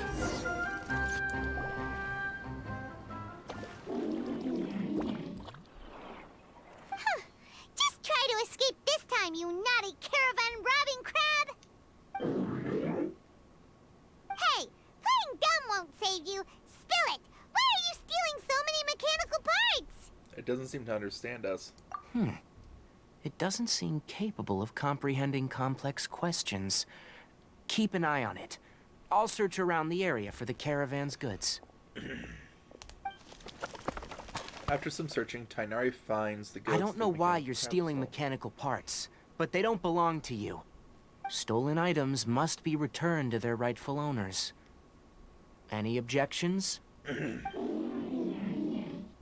It looks sad. You came from the depths of the contaminated region, right? How about you help us with something? If you take us there, I'll give you some mechanical parts as a reward. It reacted! Does it understand us? We can't be certain yet. Its excitement may be a simple, programmed response upon seeing mechanical components. Okay, so you want the crab to lead us into the contaminated region? That's right. The contaminated region has a large and currently expanding perimeter, so it would be difficult to conduct a thorough search. If we charge straight in, we'll get lost like headless pigeons. Also, our new friend here seems to be full of secrets. I've been studying this contaminated region recently, and I have a hypothesis of my own. So to be absolutely safe, it would be best to have a guide lead the way. Paimon gets it now. Does this scuttler understand what you're saying? It doesn't have to, as long as it isn't hostile towards us. I gave it some components that it will definitely take back to the contaminated region. So long as it doesn't attack us, we can simply follow along. It seems to be really happy. Listen to me. Wait for us here. No running off. We'll be back soon. If you're still here when we return, I'll give you another mechanical part as a reward. Understood? Does that count as understanding I'm not us? sure. But our priorities are to retrieve the mechanical components, and to purchase Vasanti grass to make medicine with. We should return. But before we do, we need to set up a few traps. Can't have that crab escaping.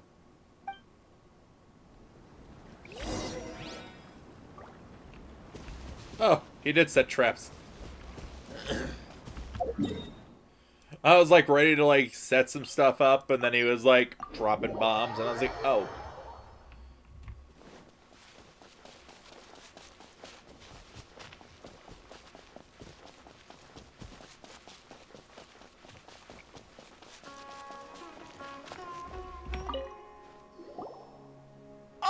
Oh! These are the mechanical parts that were stolen! You really got them back for us! Thank you all so very much. I don't know how I can repay you. Wait, didn't you want to purchase Vasanti grass? Why, yes. Don't worry about the price. They're on the house. How many do you need? 2 is enough. No, that won't do. Here, I'll throw in some more. No need. I've already received a reward from you. Reward? You mean that bag of mechanical parts? They aren't worth much compared to this merchandise. But those parts are very useful to me, just like the Vasanti grass. I retrieved the things you needed, and you gave me what I needed in return. We're even. Oh, and before we go, just a reminder. The forest has an intricate and biodiverse ecosystem. Even if there were no mechanical crabs, other dangers are still present. Take caution on this route. Noted. Thank you all ever so much. Let's return to the village. The earlier we can give the child medicine, the sooner he'll start feeling better.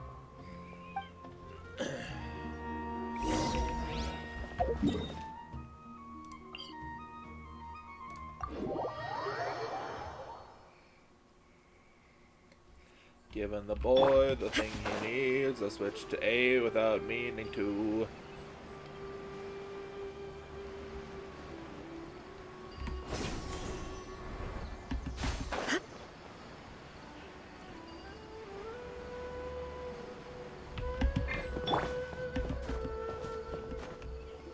Kale. Oh, hi there, Traveler and Paimon. Master, I prepared the pharmaceutical equipment. Do you need me to help grind the medicine? No need. A precise dosage is required this time, so I'll do it myself. Oh, okay. Oh, no! But once I'm done, you can deliver the medication to the child. He gets a little nervous when I'm around for too long. I don't think he finds me very approachable.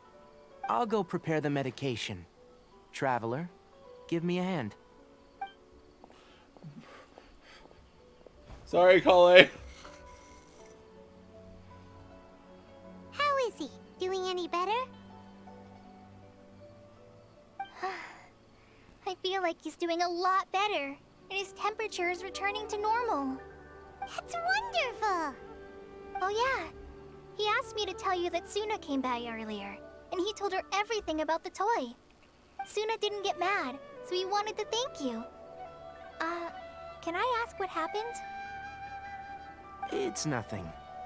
Did you prepare the traveling gear that I asked you to? Of course I did. Are you going somewhere far away? Yes, we're going to the contaminated region. Judging by its size, we will likely have to stay overnight. I'm leaving everything to you while I'm gone. Damn. But I can't even begin to compare to you. Aw. Many things are learned by doing, and once they've been done, you'll realize that they weren't as difficult as you once thought they were. Deal with problems as you yourself see fit. You don't have to emulate me. That's right. You'll do great, Kale. All right, then I'll do my best. Master, Traveler, Paimon, take care of yourselves. Don't worry. I'm sure we'll be fine. I think you'll understand why once we arrive at the contaminated region. You put too much confidence in me. Anyway, like you said, things will likely be uneventful. Let's return and find that crab. They leave. Kale's like, crab?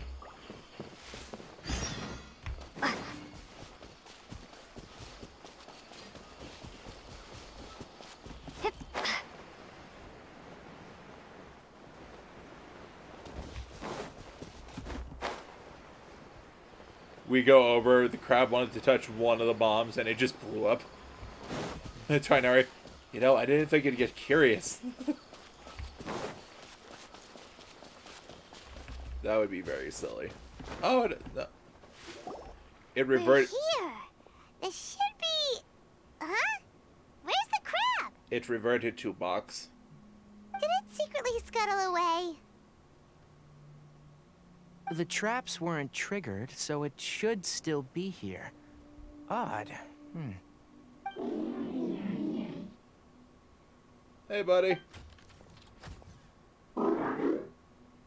It's here. You honored our agreement and waited here until we returned. As such, I'll hold up my end and give you another mechanical part. Keep it safe. I'm not giving you another one if you lose it. Glad you're satisfied.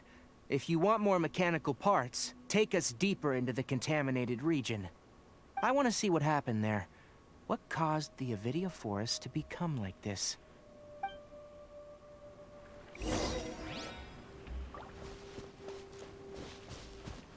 Oh shit! It's a glowing contaminated rose.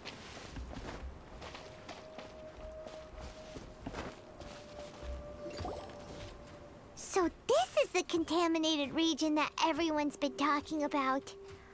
Oh, it definitely looks different from normal. It's like really creepy and suffocating. Do you feel unwell at all? I'm doing fine so far. Good. It's as I predicted. Elemental power confers a degree of resistance against the contaminated region's influence. How do you know that? Well, I haven't entered the contaminated region for a proper investigation, but I've conducted quite a few controlled experiments. My observations during our time here have all but confirmed my hypothesis. Look at these flowers. How are they different from normal? They're brighter? Like, physically? This flower species is formerly known as the Sumeru rose, but it is also known as the leyline lodestar. They're sensitive to ley lines and emit varying amounts of light in response. Excessive brightness indicates a dangerous level of ley line activity in the surrounding area.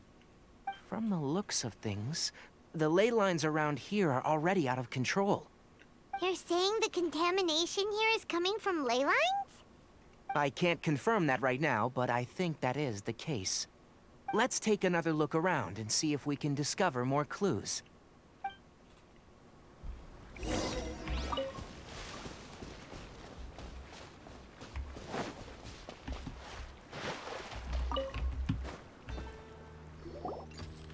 You know, we haven't seen any animals this entire time.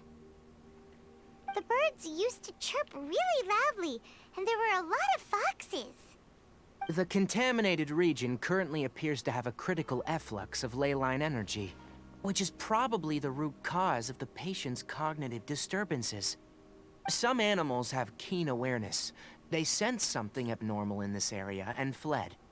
Leaky ley lines sure can cause a lot of damage, huh? Leaky ley lines. Like how plants have preferred growth conditions, we also gradually habituate to our surrounding environment.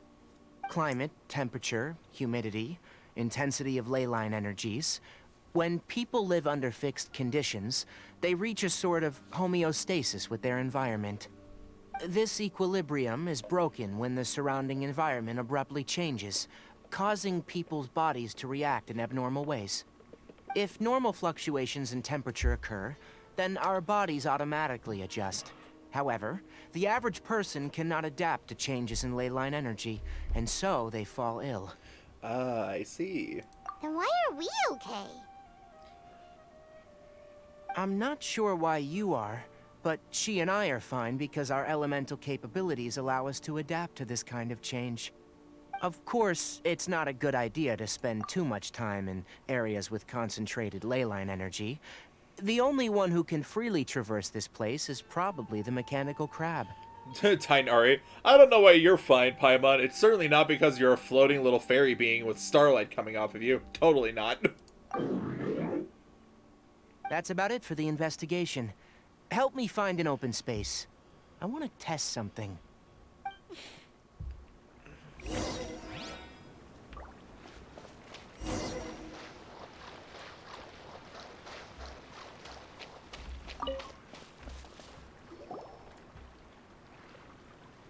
Environment.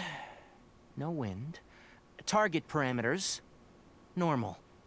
Setup complete. Excellent. Looks like it's working. What is it? What's this? A purification device I made. It can absorb excess ley line energy and temporarily stabilize an area. What a neat thing! Let's set up more and cover the entire region! I wouldn't mind if that would actually work. Unfortunately, once this contamination is present, it isn't something that a few purification devices can fix. The purification devices have their limits. At best, they can only prevent the contaminated region from expanding temporarily.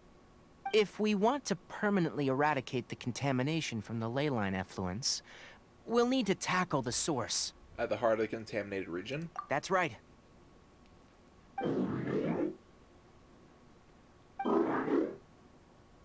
Huh?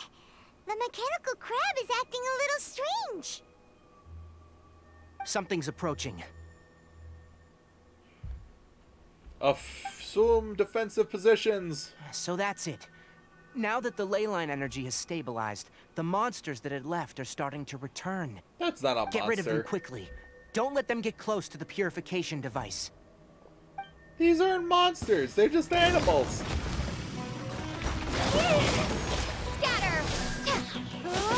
Born of ice and frost.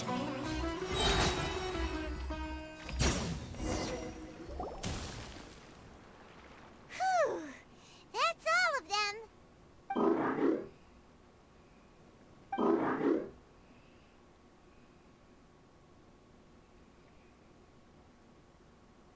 Hey! Where are you? Wait for us! Let's hurry and keep up.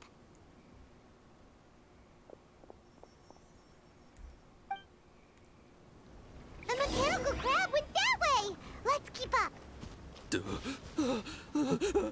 Help! Help! Out the frying pan, Access denied.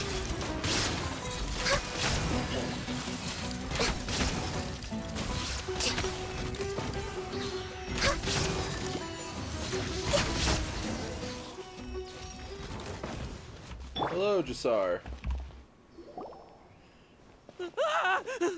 Spare me! Please spare me! Hey, are you okay?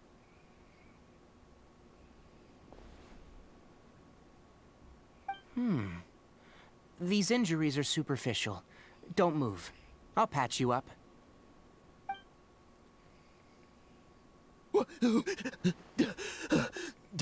Who are you all? What happened to those mechanical monsters? I broke them. Don't worry, we took care of them. Oh, good. That's good. It's a monster! Hurry, attack it! Attack who? How do we explain this? Krabby here isn't a bad guy. It heard you shouting for help and brought us here to rescue you. It's faking it. It has to be. Maybe it's gonna partner up with the other mechanical monsters and kill me. Do you know what's inside the forest? It's all crawling with mechanical freaks. I just came here to pick herbs, but I accidentally went into the contaminated region and almost died. I gotta get out of here.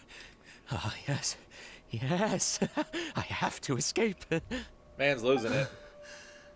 Be careful. These mechanical life forms are up to no good. It'd be best if you stayed far, far away from them. No wonder the academia wanted to completely ban the existence of mechanical life forms.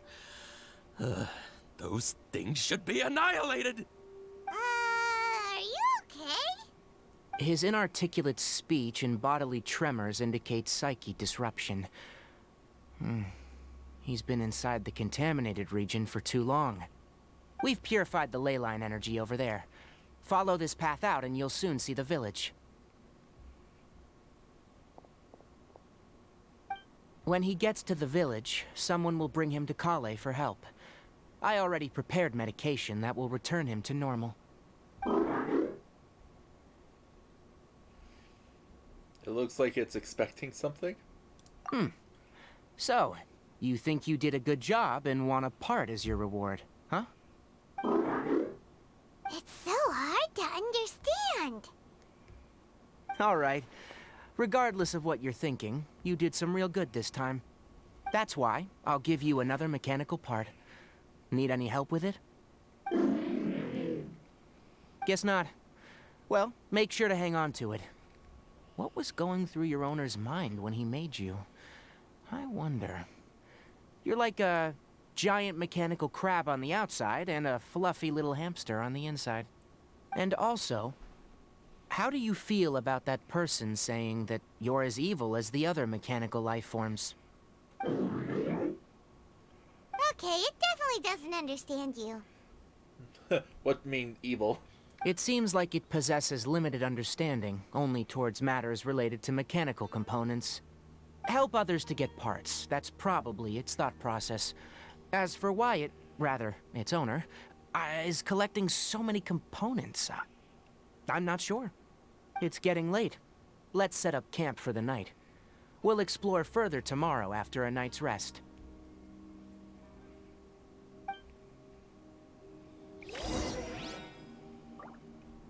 All right.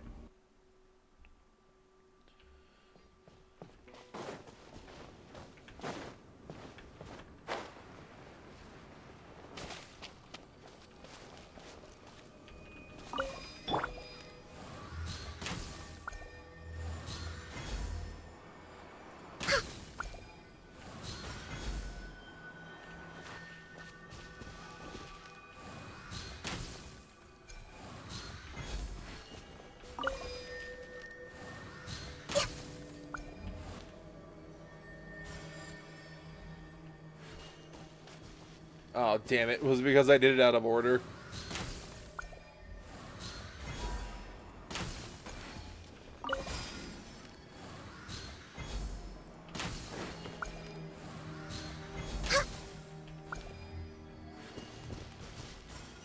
There we go. Beautiful treasures are a cause for great happiness. Hey! Over here! I'm coming. I'm coming. Come on, you big lummox. Raise your head and look up. Why are you calling me a lummox?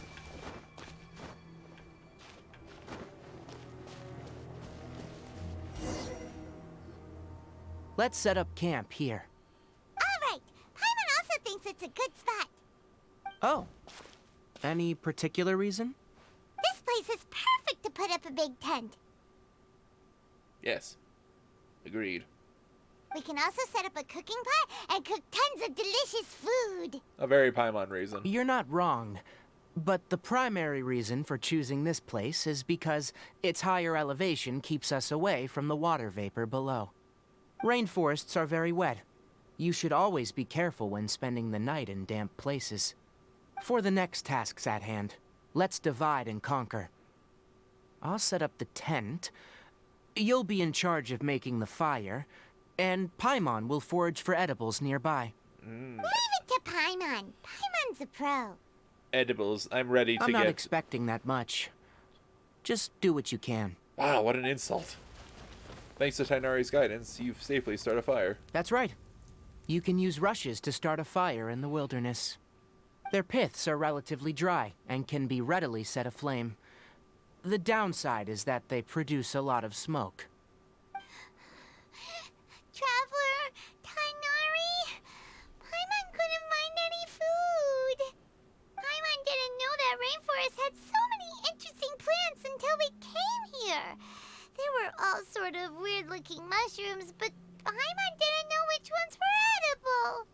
Paimon also saw wild berries on the ground, and Paimon was gonna fly over and pick them up, but the dead leaves on top suddenly started moving. It freaked Paimon out.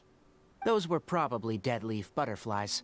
They camouflage as dead leaves to evade predators. My guess is that they mistook you for a bird when you flew over, so they fled. Little did they know that you were more scared than they were. Never mind. The tent's up, so you two go rest. I'll forage for food. Go. Oh, you found some already.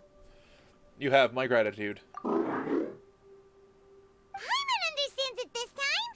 It wants mechanical parts again. Sorry, no part this time. That task wasn't important enough. If every little thing resulted in a reward, then it might start to take advantage of the system. I'll note little things like this, and give a cumulative reward at a later time. Are you running low on parts? That is one reason. He's so sad. It looks really sad. After some further thought, it might come up with some weird misunderstanding if I don't give it something. All right, here's another for you. I'm off to prepare dinner. We'll take shifts on lookout duty tonight. You two can sleep first. I'll wake you up later. We need lookouts? Yes. Even though most animals fled because of the ley lines, we can't completely let down our guard. It's settled then. I'll set up some pest-repelling devices so, poisonous insects don't come crawling into the tent. Oh, thank you. Have a good night. Not too good, though. What?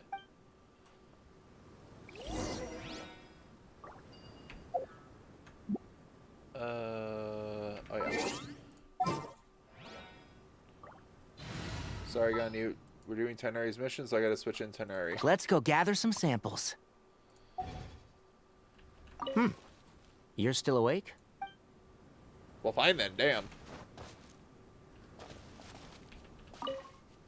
Paimon's getting sleepy. Is this because of the ley lines? It's been a while since we camped outside like this. This feels like when we just started adventuring together. Nighty-night. Paimon gradually falls asleep while reminiscing.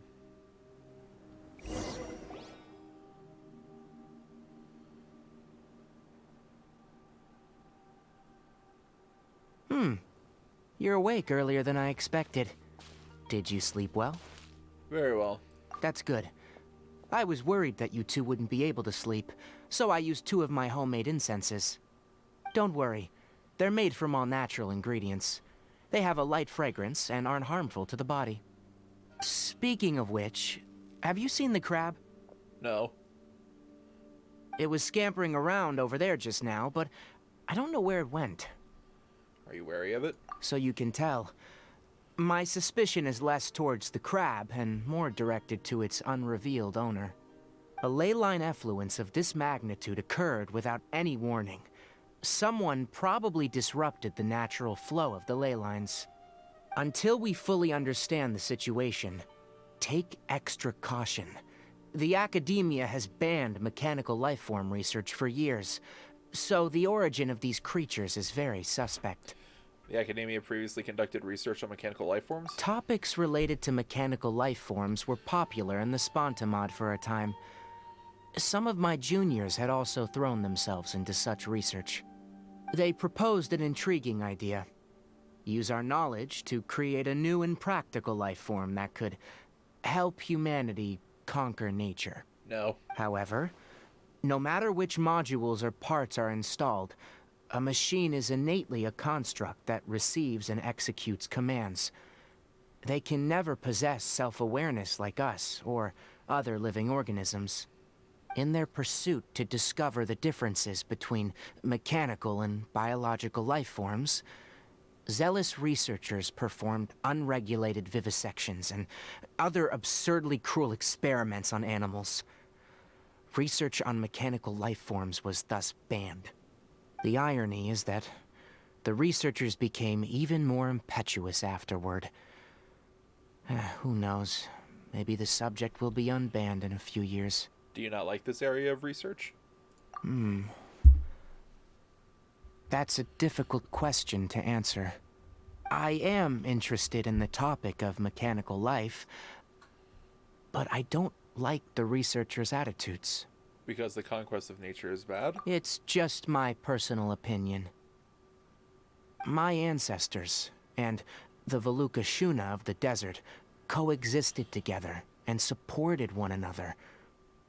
The bloodline of my people was born from this symbiotic relationship. So to me, all life is important. To understand life, you must first respect it. Life is not an expendable commodity, and knowledge should not be wielded like a scepter.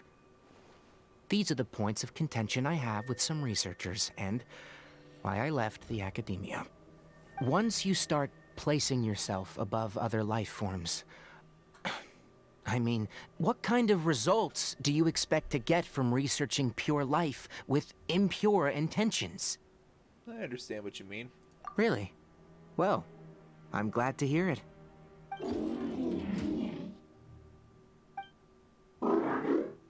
Coffee? Did you prepare this for us? It looks like it wants a reward again. All right. Seeing that you're working so hard to help out, I'll give you another part. You're not planning on using it? Many of your own parts are critically degraded, and you're running low on power. All right. Suit yourself. Oh, and thanks for the coffee, but I'm about to go to sleep. Leave it with her. The night watch is yours. Stay safe.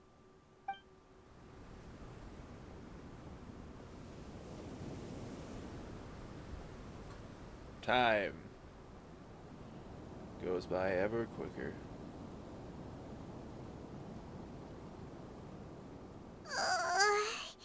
Sorry. Paimon slept through the entire night. It's okay. Really? You're not mad? Why would I be? Don't worry. Paimon will be sure to stay awake next time. Good morning, Traveler and Paimon. A quick question. Do you feel off at all? I'm a little dizzy. Me too. The farther in we go, the closer we get to the source of the ley line effluence. We'll be heading out earlier today. I'll take down the tent, and you two... Is there something we can do? extinguish our fire so we don't set the entire forest aflame. Also, retrieve the pest-repelling devices from last night. We don't want to affect the ecosystem here. Got it! Paimon will take care of the fire. I'll retrieve the pest-repelling devices. All right. Let's meet back here later. Guess it'll have to wait until we return. What's going on? I also just remembered that I forgot to apply essential oil to my tail. You probably noticed that it isn't as glossy as usual. Nope, I don't see it. Perhaps one night doesn't make too much of a difference. I'll make a new blend when we get back. It should make up for last night. I should have some leftover herbs from last month. How do you put out a fire? Dirt. Last night's pest repelling devices are recovered. All right, it's about time to head out. As we go further in, we may encounter more berserk machines. The effects of the ley lines will also increase. If you're struggling, it would be wise to avoid conflict. Try to conserve as much energy as possible until we reach the source of the contamination. Sounds bueno, compadre.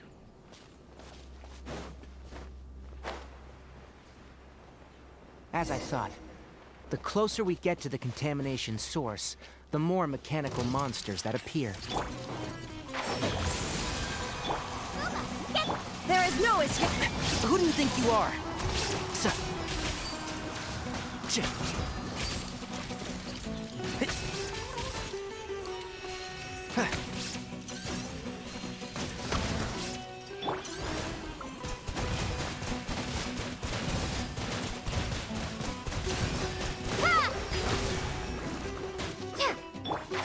Can't see?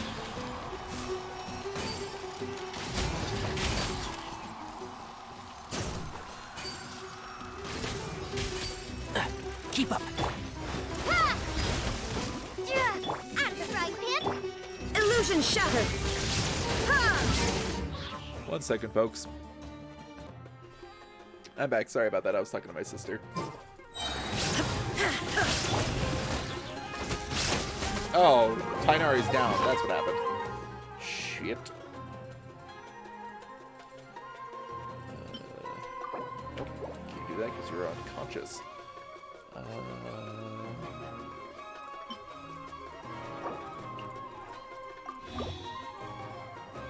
Let's use these because I have a lot. Actually, do I have any? Oh yeah, I have a bunch of these ones. Doot, doot. That'll be fine. You're toast!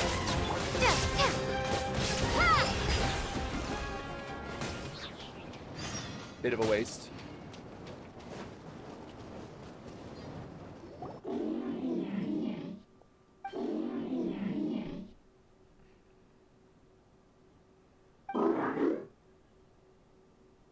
It stopped here!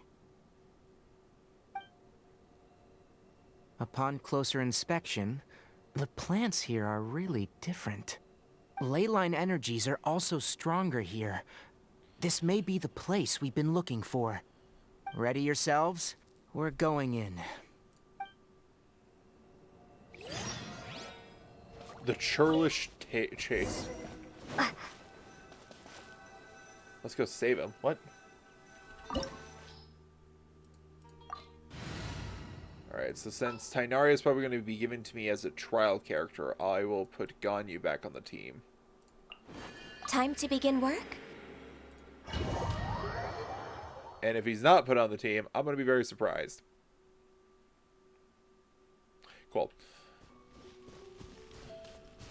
There's a ton of mechanical monsters here. They made this place their lair. Looks like there's no way to sneak by. Let's take care of them quickly.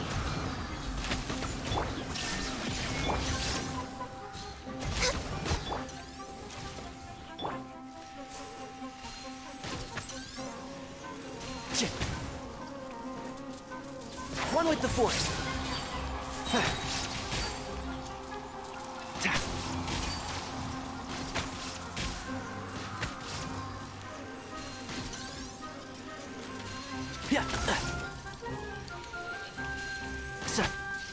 Die, please. Keep up.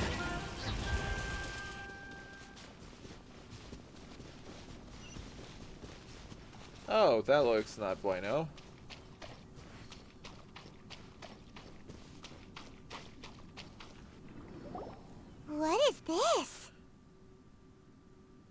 Doesn't feel too well. Leyline energy is spilling out from here. This device, it's extracting energy from the ley lines without end. Who in the world would do this without considering the consequences? The ley lines won't be able to repair themselves if their flow is perpetually disrupted like this. That's terrible! We have to stop it! Break it! Let Paimon see. Paimon doesn't see controls anywhere! I'm starting to get dizzy. Standing here is equivalent to being directly showered in leyline energy, which may cause irreversible damage to your body. Take Paimon and get out of here. I'll see if I can find a way to turn this thing off. But you're also vulnerable to the ley lines, right? We're staying. We can't leave you here by yourself. Then let's look for it together. If there's no control unit here, then there must be a trap door somewhere. You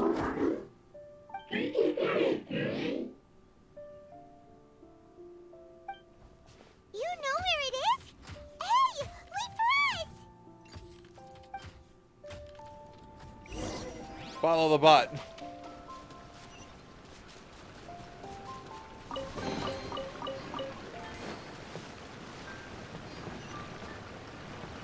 What's this? It'll only show up if you step on it? Be careful and watch your step. Someone's lab. A researcher. Look! Someone's here! Are you the one that's taking the ley line's energy? Turn off that machine now! Why aren't you saying anything? Too ashamed? He's passed out. His body is cold. He's dead? It's emaciated, and his eyes are sunken, likely from chronic malnourishment and stress. He collapsed and never got back up. What exactly happened here?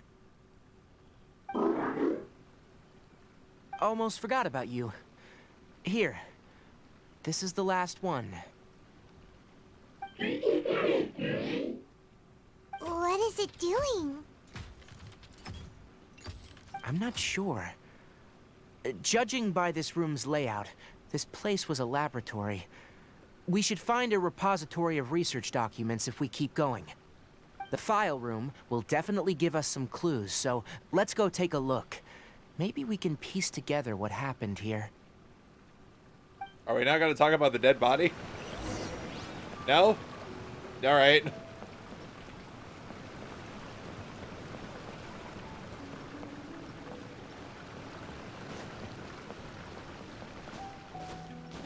Wow! It's huge in here! This place is very secluded. It's a natural hiding spot. The pipes continue further. Let's head in. There are pipes? Did you two find anything? There are a lot of lab notes, but it would take way too long to read through them all. I found a tape recording used for an experiment, and based on its serial number, it's from 2 years ago. Tape recording? Yes.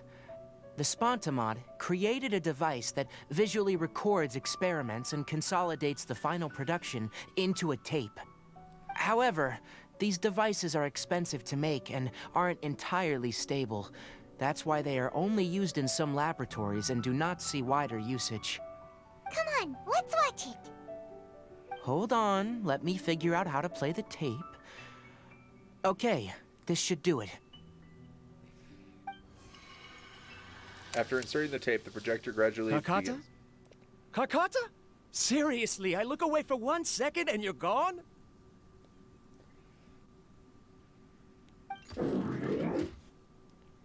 There you are. Look here. This is our new home. I, Abatsui, will unleash my talents here and amaze those ancient fossils at the Academia. Oh, you're also quite happy. Kakata, do you know what we're about to do? Yes, I thought not. Listen up, Kakata. I'm going to make a mechanical life form that can be mass-produced. The technology will be unlike anything else that exists. I'll use mechanical organs, and electric currents will course through them like blood. A steel-cast heart that will beat forever, and a brain of myriad components that can think like mine. Inspiration from the ruins and the research that the academia had banned. I hope everything can start anew from this place.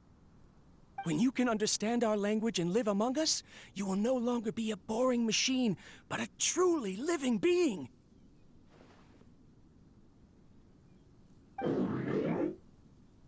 It's fine.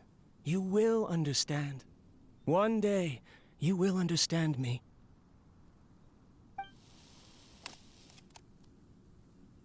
Karkata is the mechanical crab, right? And that researcher named Abatui said he wanted to prove something to the academia? Banned research. I remember now. I had a junior researcher named Abatui. He was expelled from the academia for researching mechanical life forms. Junior researcher? Junior researcher? Yeah? What's wrong? Nothing. Paimon was just wondering, doesn't Abatui look older than you? He is, but academic progression isn't tied to age.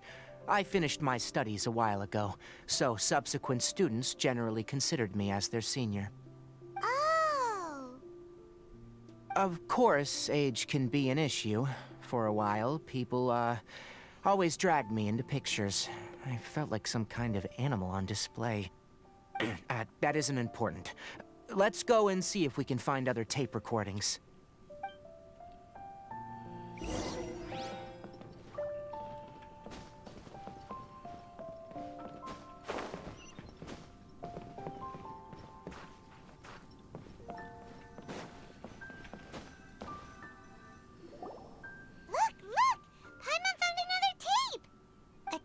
Written on it.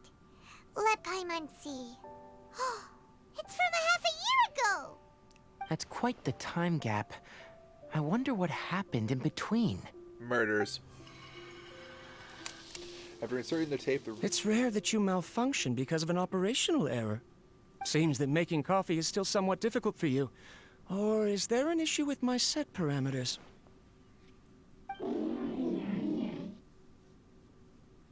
All right, there you go. Water entered the chela and caused it to short-circuit, so it couldn't receive signals from the ganglion. Look at me, talking to you like this. You can't understand me anyway, can you? It's fine. I swapped in some new parts, so you should be all right now. Try moving around. Everything in working order? Be more careful next time. We're tight on money right now, so we don't have a lot of parts or power to spare. I'm glad. Karkata, did you know? Yesterday, I dreamed that you could talk.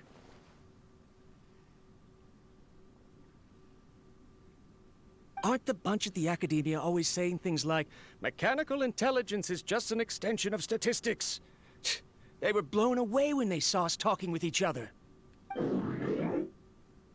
Too bad it was just a dream. Forget holding a conversation with me. You're so simple that you probably wouldn't even notice if I died.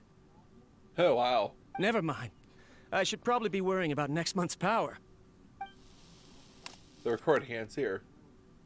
After Abatui left the academia, everyone lost contact with him. I thought he was so despondent that he gave up on researching mechanical life forms. Instead, he had holed up here and continued his experiments. Paimon doesn't feel like he's a bad person. He even changed out Karkata's broken parts. Why would he mess with ley lines? He mentioned something about power. Let's keep looking around.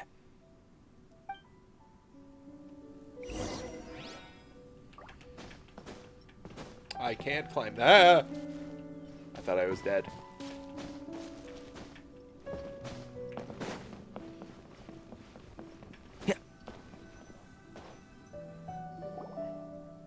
Following the serial numbers, the next recording should be here. The writing is sloppy. Perhaps his state of mind had changed. There's also an undated tape in the wrong spot. It doesn't seem like Abatui put it there. Maybe Karkata helped him with sorting. It's hard to say. These are the last 2 tape recordings. Let's watch them. After inserting the tape, gradually begins to display a recording of the playlist.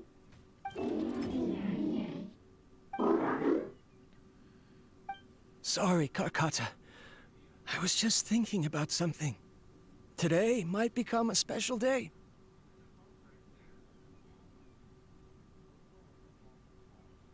In my recent experiments, I successfully gave you a living being's instincts.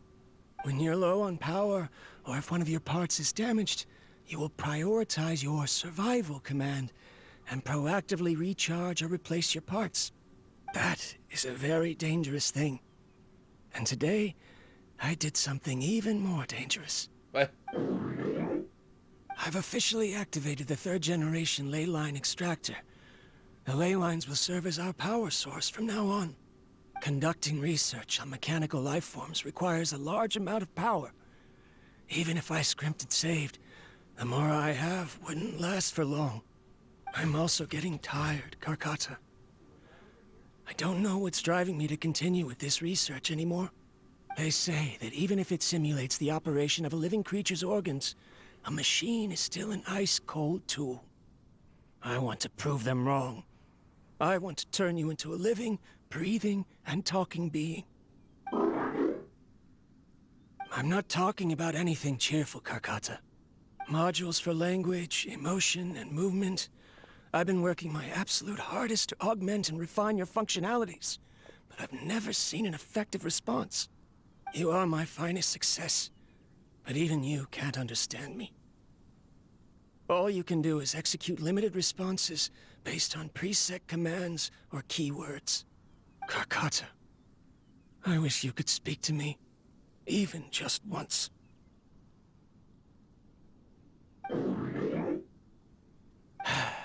Yes, you cannot understand me, so you cannot answer me either. It is what it is. In a few days, I'll sell the failed ley line extractor for some more and continue my experiments. Life goes on, and I have to as well. I don't have any other choice. This is new. If I place another 2 control modules here to simulate the brain's thalamus... Of course my heart decides to act up now. Why did I cut medication from our expenses? Karkata, come help me.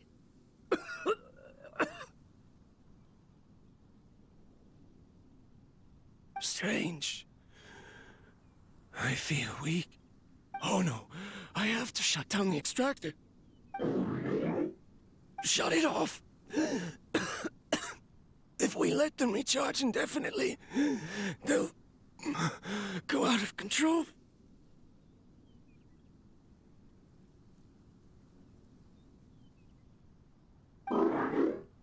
Right. I never input a command to shut down the extractor, so you don't understand what I'm saying. In the end, it's just like the academia said. Mechanical life forms only bring danger. My research...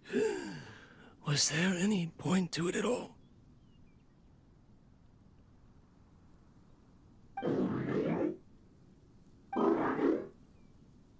I'm sorry, Karkata. In the end, I still wasn't able to turn you into a true mechanical life form. I see. So, the ley line effluence was an accident.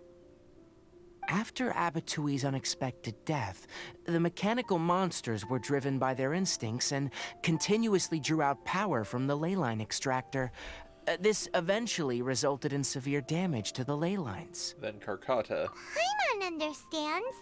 Then why didn't Karkata go haywire like the other machines? Because Karkata is different from the other machines. To Abatui, For a machine to truly be considered a mechanical life form, it must possess features similar to any other living organism. It should be structured similarly, it must be able to cry and laugh, and it must have the capacity for independent thought. Perhaps only by building such a machine could he have the academia acknowledge his protracted research. But if he had slowed down and saw Carcotta as a friend instead of as an experimental product, he would have noticed. Carcotta can't speak, and yet it cares about Abatui far more than it does about itself. What does that mean? You'll see in a bit, but before that, we have a more urgent task at hand. First, let's find the control unit for the ley line extractor and shut it down.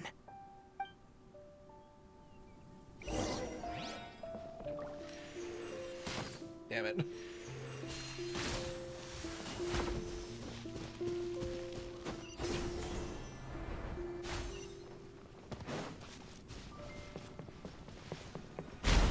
Well.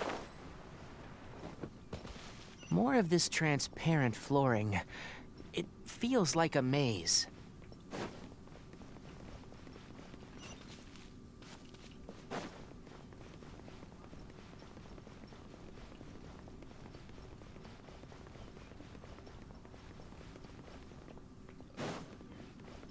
What the hell?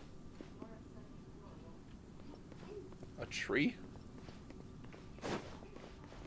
Oh god.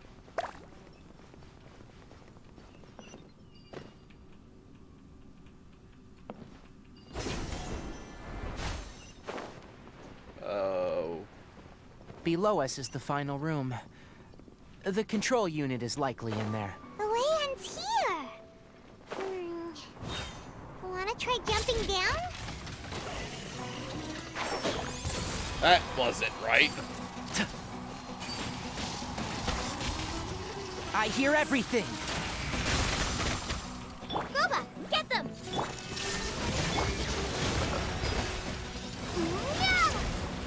Access denied.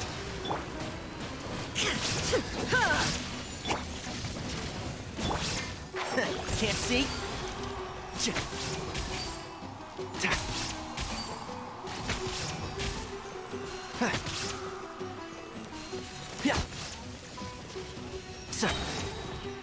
And shit.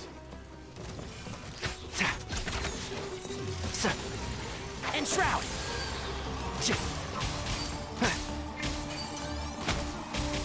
Out of the frying pan, into the fight! Born of ice and frost.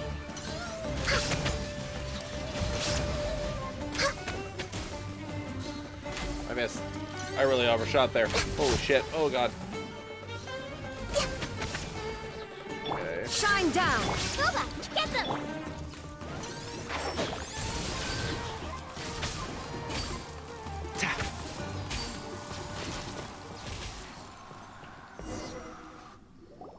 This should be the control unit. Once we turn it off, the ley line extractor should also shut down. Button press. Without an external force damaging the ley lines, they should start to slowly repair themselves. Oh, but I bet you two are more worried about Carcotta. Let's head back. I mean, I could be worried about both. You don't know. How dare you assume? How dare you assume, Tighnari?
collecting parts because it thinks doing so will fix its owner? That is so depressing. Carcotta is unable to understand the concept of death. However, it probably remembers when Abatui replaced its parts when it malfunctioned, and how that restored it to an operational state. It's true that Carcotta isn't able to think or understand many topics, but it is like a small child that imitates what adults do. So that's why it kept stealing mechanical parts. But it can't repair its owner, no matter how hard it tries. Yes, but the important thing is that it formed the thought of wanting to repair Abatui. Who knows how this thought came to be, but it has even suppressed the instincts that Abatui had installed. If it really is as we've predicted, this research truly will make waves in the academia. It might have been possible to achieve this with ancient technology, but no one has been able to do the same with modern tools. Carcotta? Carcotta?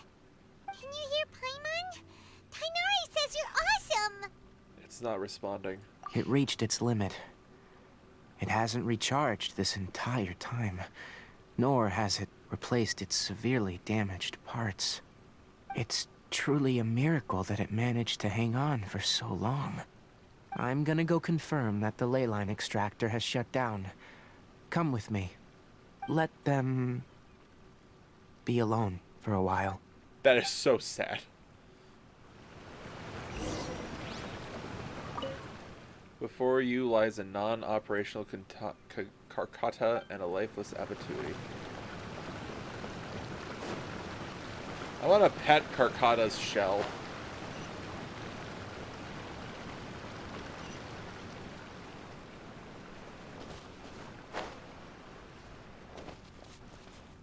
The ley line extractor has ceased operations. Traces of ley line energy are still in the atmosphere, but the effluence's source has been stopped. The purification devices will handle the rest. Moving on. Those affected by the ley lines need immediate care. We'll put up an announcement on the bulletin board about the dangers of entering the contaminated region, and for symptomatic individuals to find Kale. Carcotta, Abatui's research. According to the Academia's policies, we need to bring everything back. Research materials related to mechanical life forms will all be destroyed, and Carcotta will be disassembled and sealed away. What the heck? You two should return first. I'll take care of things here. Although we've stopped the source of the effluence, the ley line energy in the air exceeds normal values. Your bodies won't be able to hold up if you continue to stay here. But... Listen, the Traveler hasn't rested very well, right? Also, it'll take some time to pack up all the research documents. You're not familiar with this research after all, so you won't be of much use here. Tell the Adventurers Guild that the incident has been resolved, and, then get some sleep. We can discuss matters tomorrow. Lumine looks upset. Tighnari marks up hardest the eye. Oh, and don't talk about Abatui. The fewer that know about mechanical life form research, the better. All right. Then let's go back to Catherine.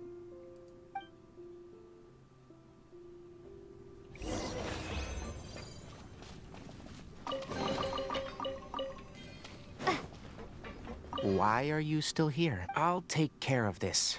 Go and report to the Adventurers Guild, and then get some rest.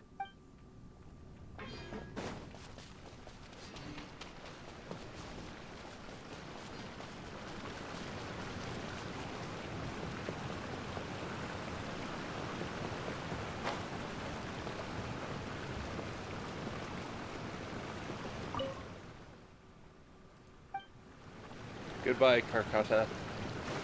You were a good robot. One I shall remember.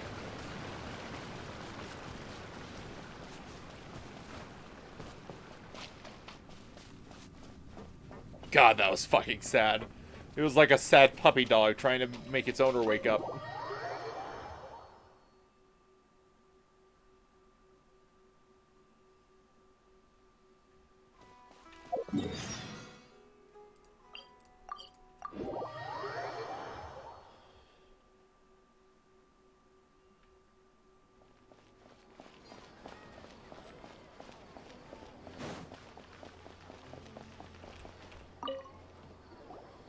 Anyway, so the contaminated region turned out to be a ley line effluence deep in the forest. Things are already getting back to normal. I see.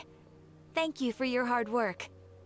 Once the excess ley line energy dissipates from the air, we should be able to make an announcement for residents to resume their normal activities.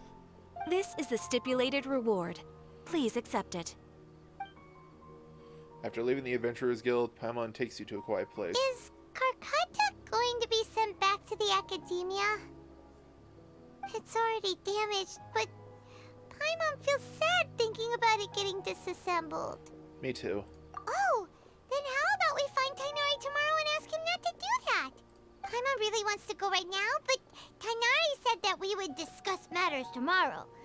We'll probably make him mad if we go now, huh?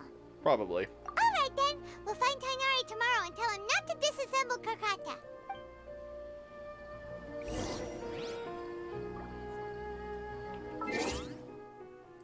And then I shall stand here and wait.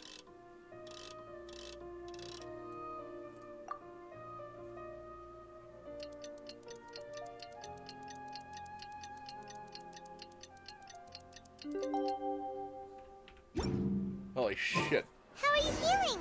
Sleep well? We should go find Tighnari. How do you think we should ask him?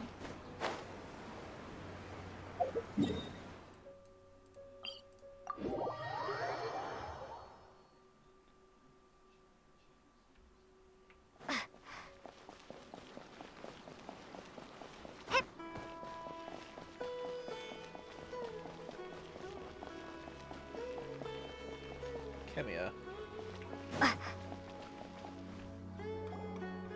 Tighnari! Shh! Keep your voice down.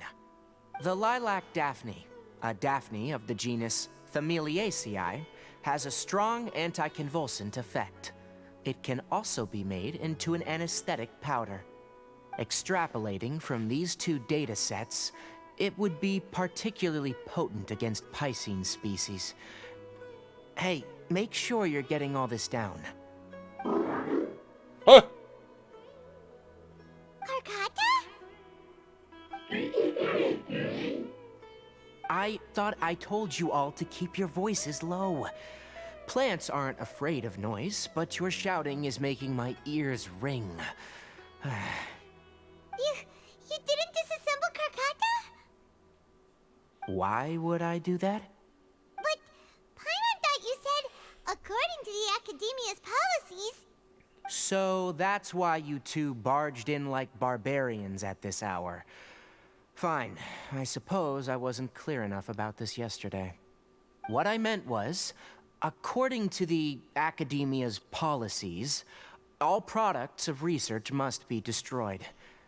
That's why we can't let the Academia discover that place. So that's the real reason you stayed. Anyway, the first thing I did was repair Karkata.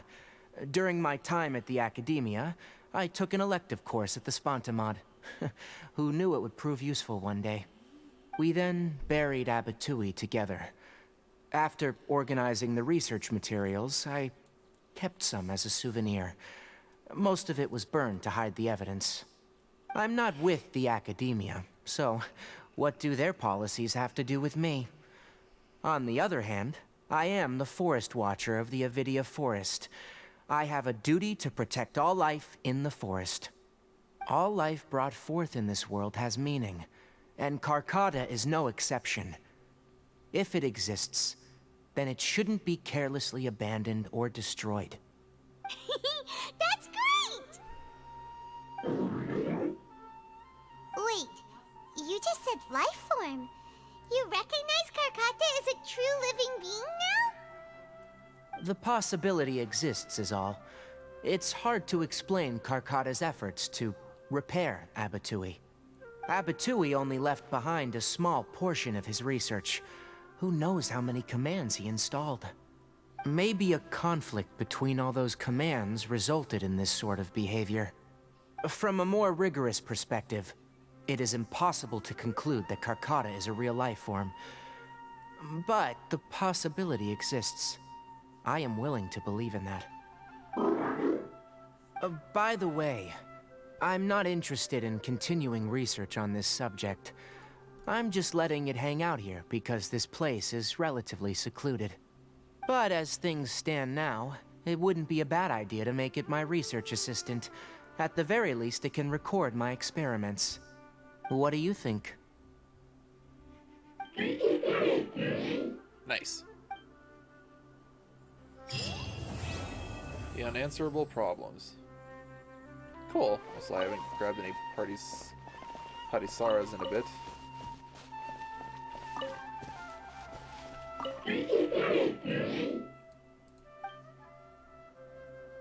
Good talk. Early photo. The photo next to cart. A photo of Tighnari and Abatui. Abatui had a bright smile in this one. What does this one look like? Or is it the same? Who's this? One of many group photos. Tighnari always has the same expression and doesn't even be interested in taking photos. That's funny. Alright, let's talk to him really quick and then we'll call the stream. When people at the academia included me in a group photo, they would also send me a copy. I have zero interest in group photos, but I also wouldn't just throw them away. I stored them all in a box.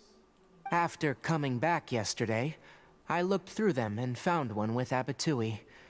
I gave it to Karkata and it seemed happy. That's good enough. Nice. Good job, man.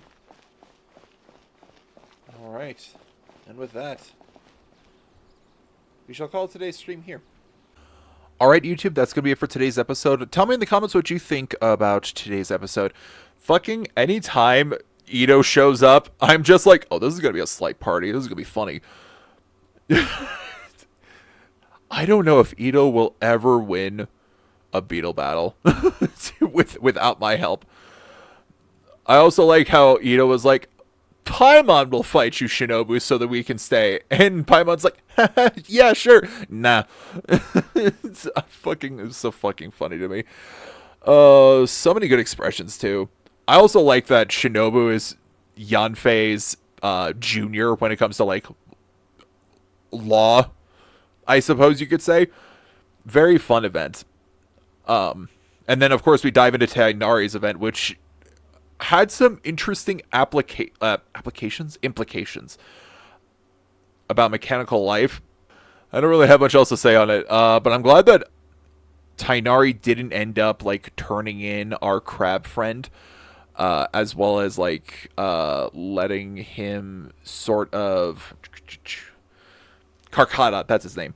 I'm glad that Tighnari didn't turn in Karkata, and that Karkata was allowed to, like, exist and grow. I don't know if or when we'll get a second Tighnari chapter, but that was an interesting story. And it was kind of cool to see Tighnari more in his element and just doing his usual work. I didn't realize that Tighnari, like, left the academia officially. I thought he just, like, graduated, but it seems like for the most part, he's cut all ties with it, which is surprising.